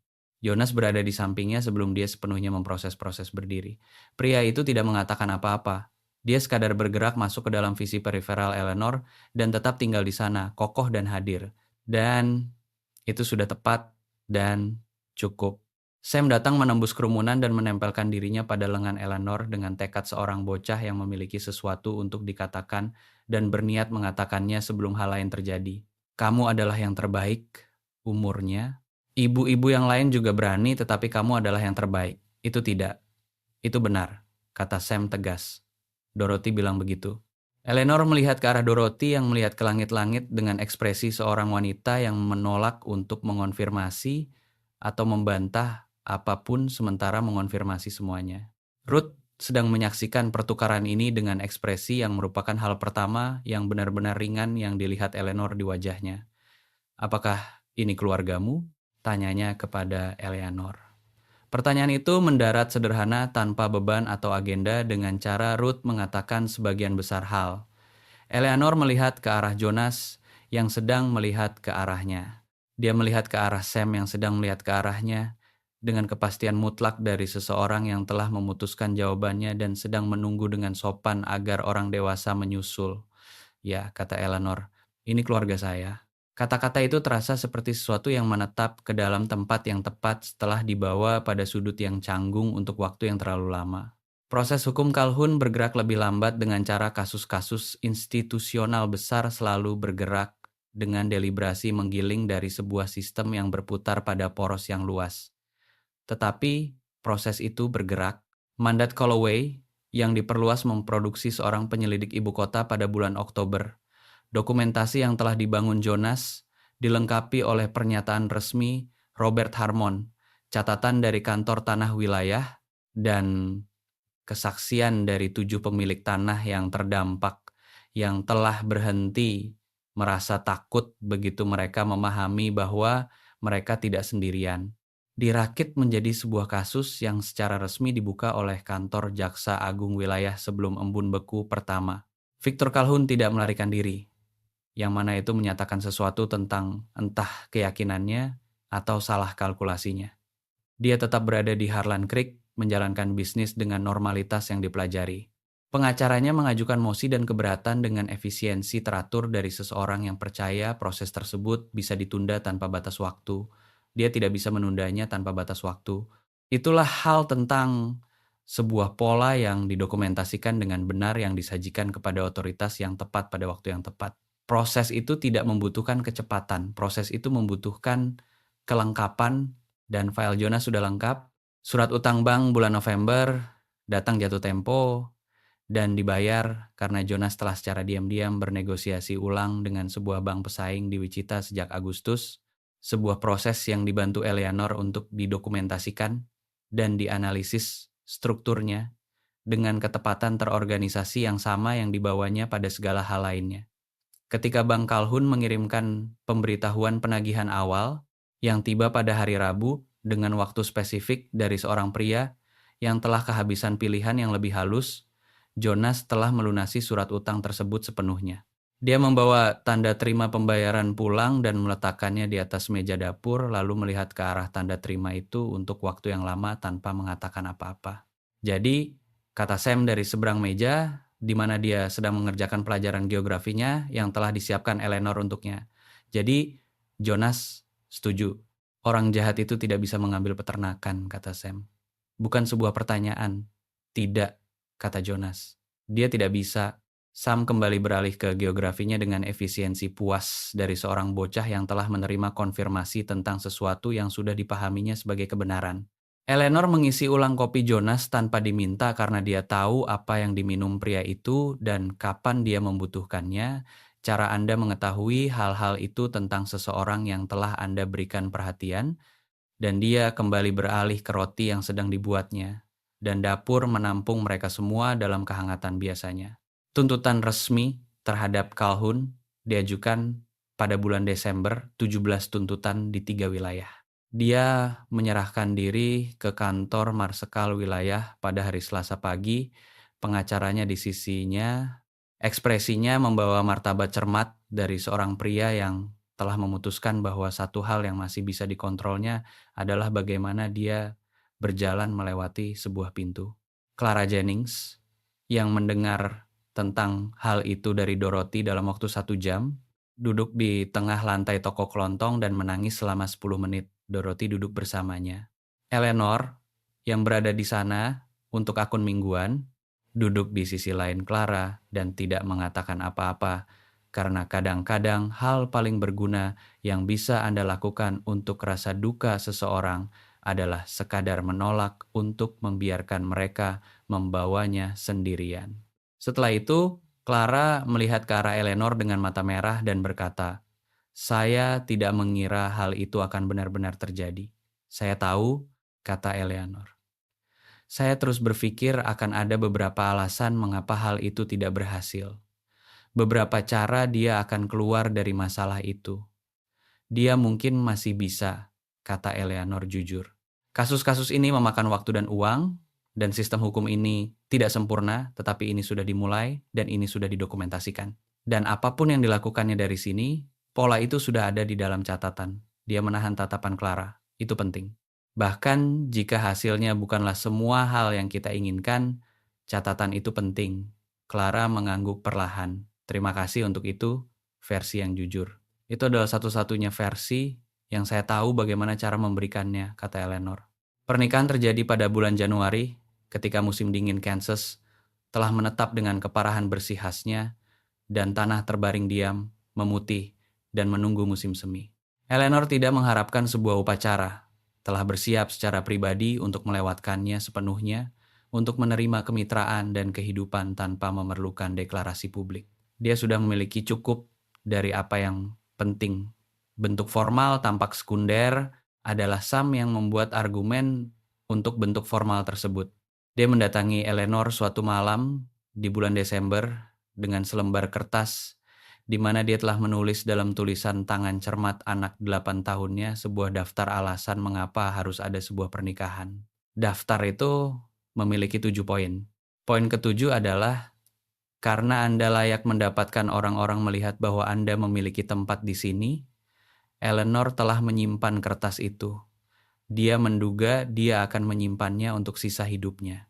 Upacara diadakan di gereja pendeta McCabe, kecil dan dingin serta diterangi dengan setiap lilin yang dimiliki jemaat yang ternyata berjumlah cukup banyak. Dorothy berdiri untuk Eleanor yang terasa sepenuhnya tepat. Wakil Sheriff Alston berdiri untuk Jonas yang tampak dirasakan Alston secara bersamaan menghormati sekaligus memalukan. Sam berdiri di antara mereka di bagian depan gereja, memegang cincin di kedua tangannya dengan konsentrasi seseorang yang memahami beban dari apa yang dibawanya. Eleanor mengenakan gaun yang dibuatnya sendiri, wol krem dengan warna biru pada kerah yang telah disulamnya di malam hari setelah Sam pergi tidur. Jonas menonton dari seberang ruangan dengan ekspresi seorang pria yang mencoba berpura-pura tidak menonton. Jonas mengenakan mantel bagusnya dan tampilan seorang pria yang telah menemukan sesuatu yang telah berhenti dipercayainya sebagai hal yang mungkin terjadi dan belum sepenuhnya yakin dia layak mendapatkannya. Eleanor memiliki sebuah pandangan tentang hal itu. Dia telah membagikannya dengan pria itu secara diam-diam dan konsisten selama 4 bulan. McCabe menjaga layanan pada apa yang esensial. Ketika sampai pada janji pernikahan, Jonas mengambil tangan Eleanor dan memegangnya dengan keteguhan yang merupakan hal paling mendasar tentang dirinya dan berkata, "Saya berjanji untuk layak mendapatkan kepercayaanmu setiap hari." Itulah keseluruhannya. Tenggorokan Eleanor mengetat.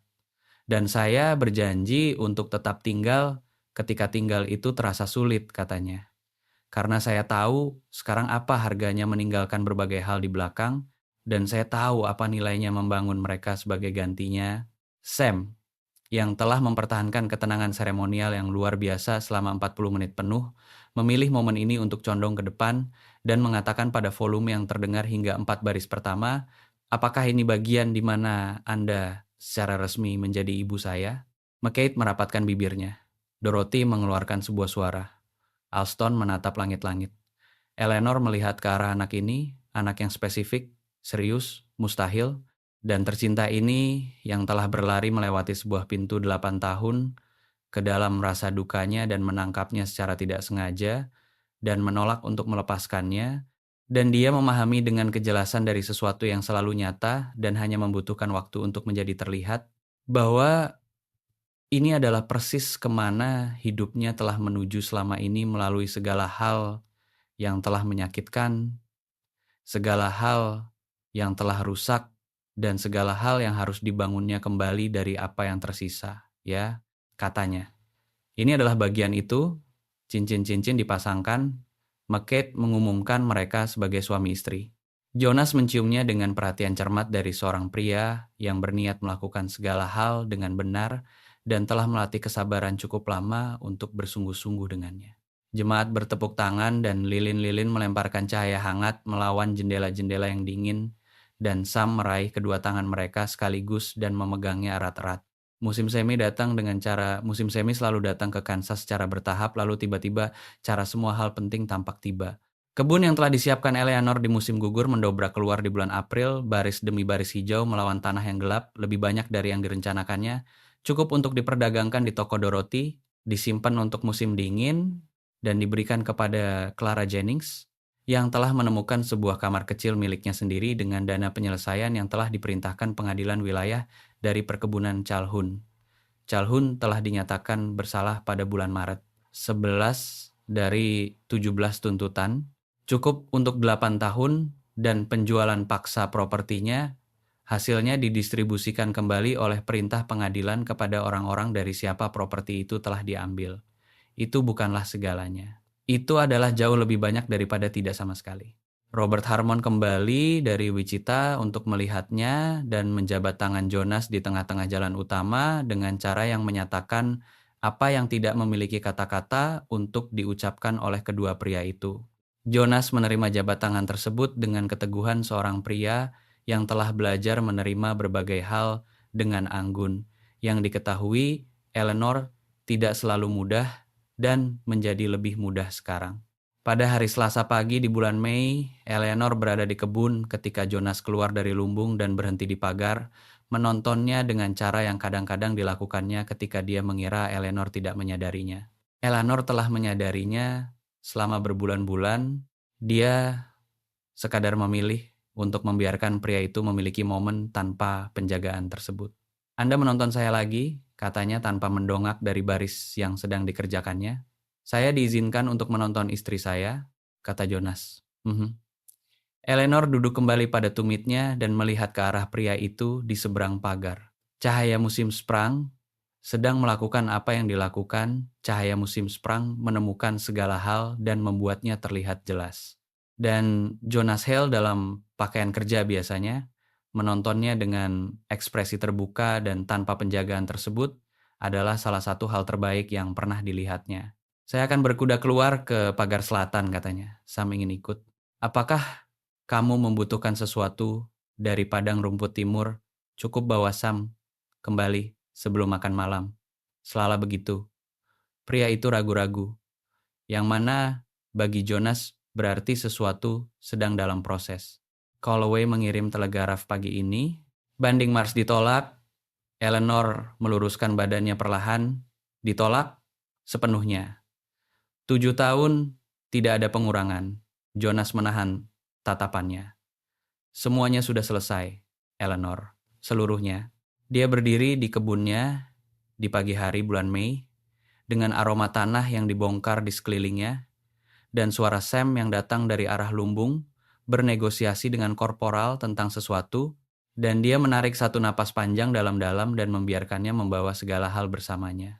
Peron yang kosong, uang $11 dan 4 hari di atas sebuah kereta menuju sebuah janji yang tidak pernah dimaksudkan untuk ditepati. Bulan-bulan dari pembangunan yang cermat dan sengaja. Para wanita yang telah datang dan berdiri di ruangan itu dan mengatakan hal yang perlu dikatakan, file yang telah dibangun Jonas sendirian di kegelapan dan penyelidikan yang telah dibuatnya menjadi mungkin. Hari di mana Sam telah memegang selembar kertas dengan 7 alasan dan alasan yang paling penting berada di urutan terakhir.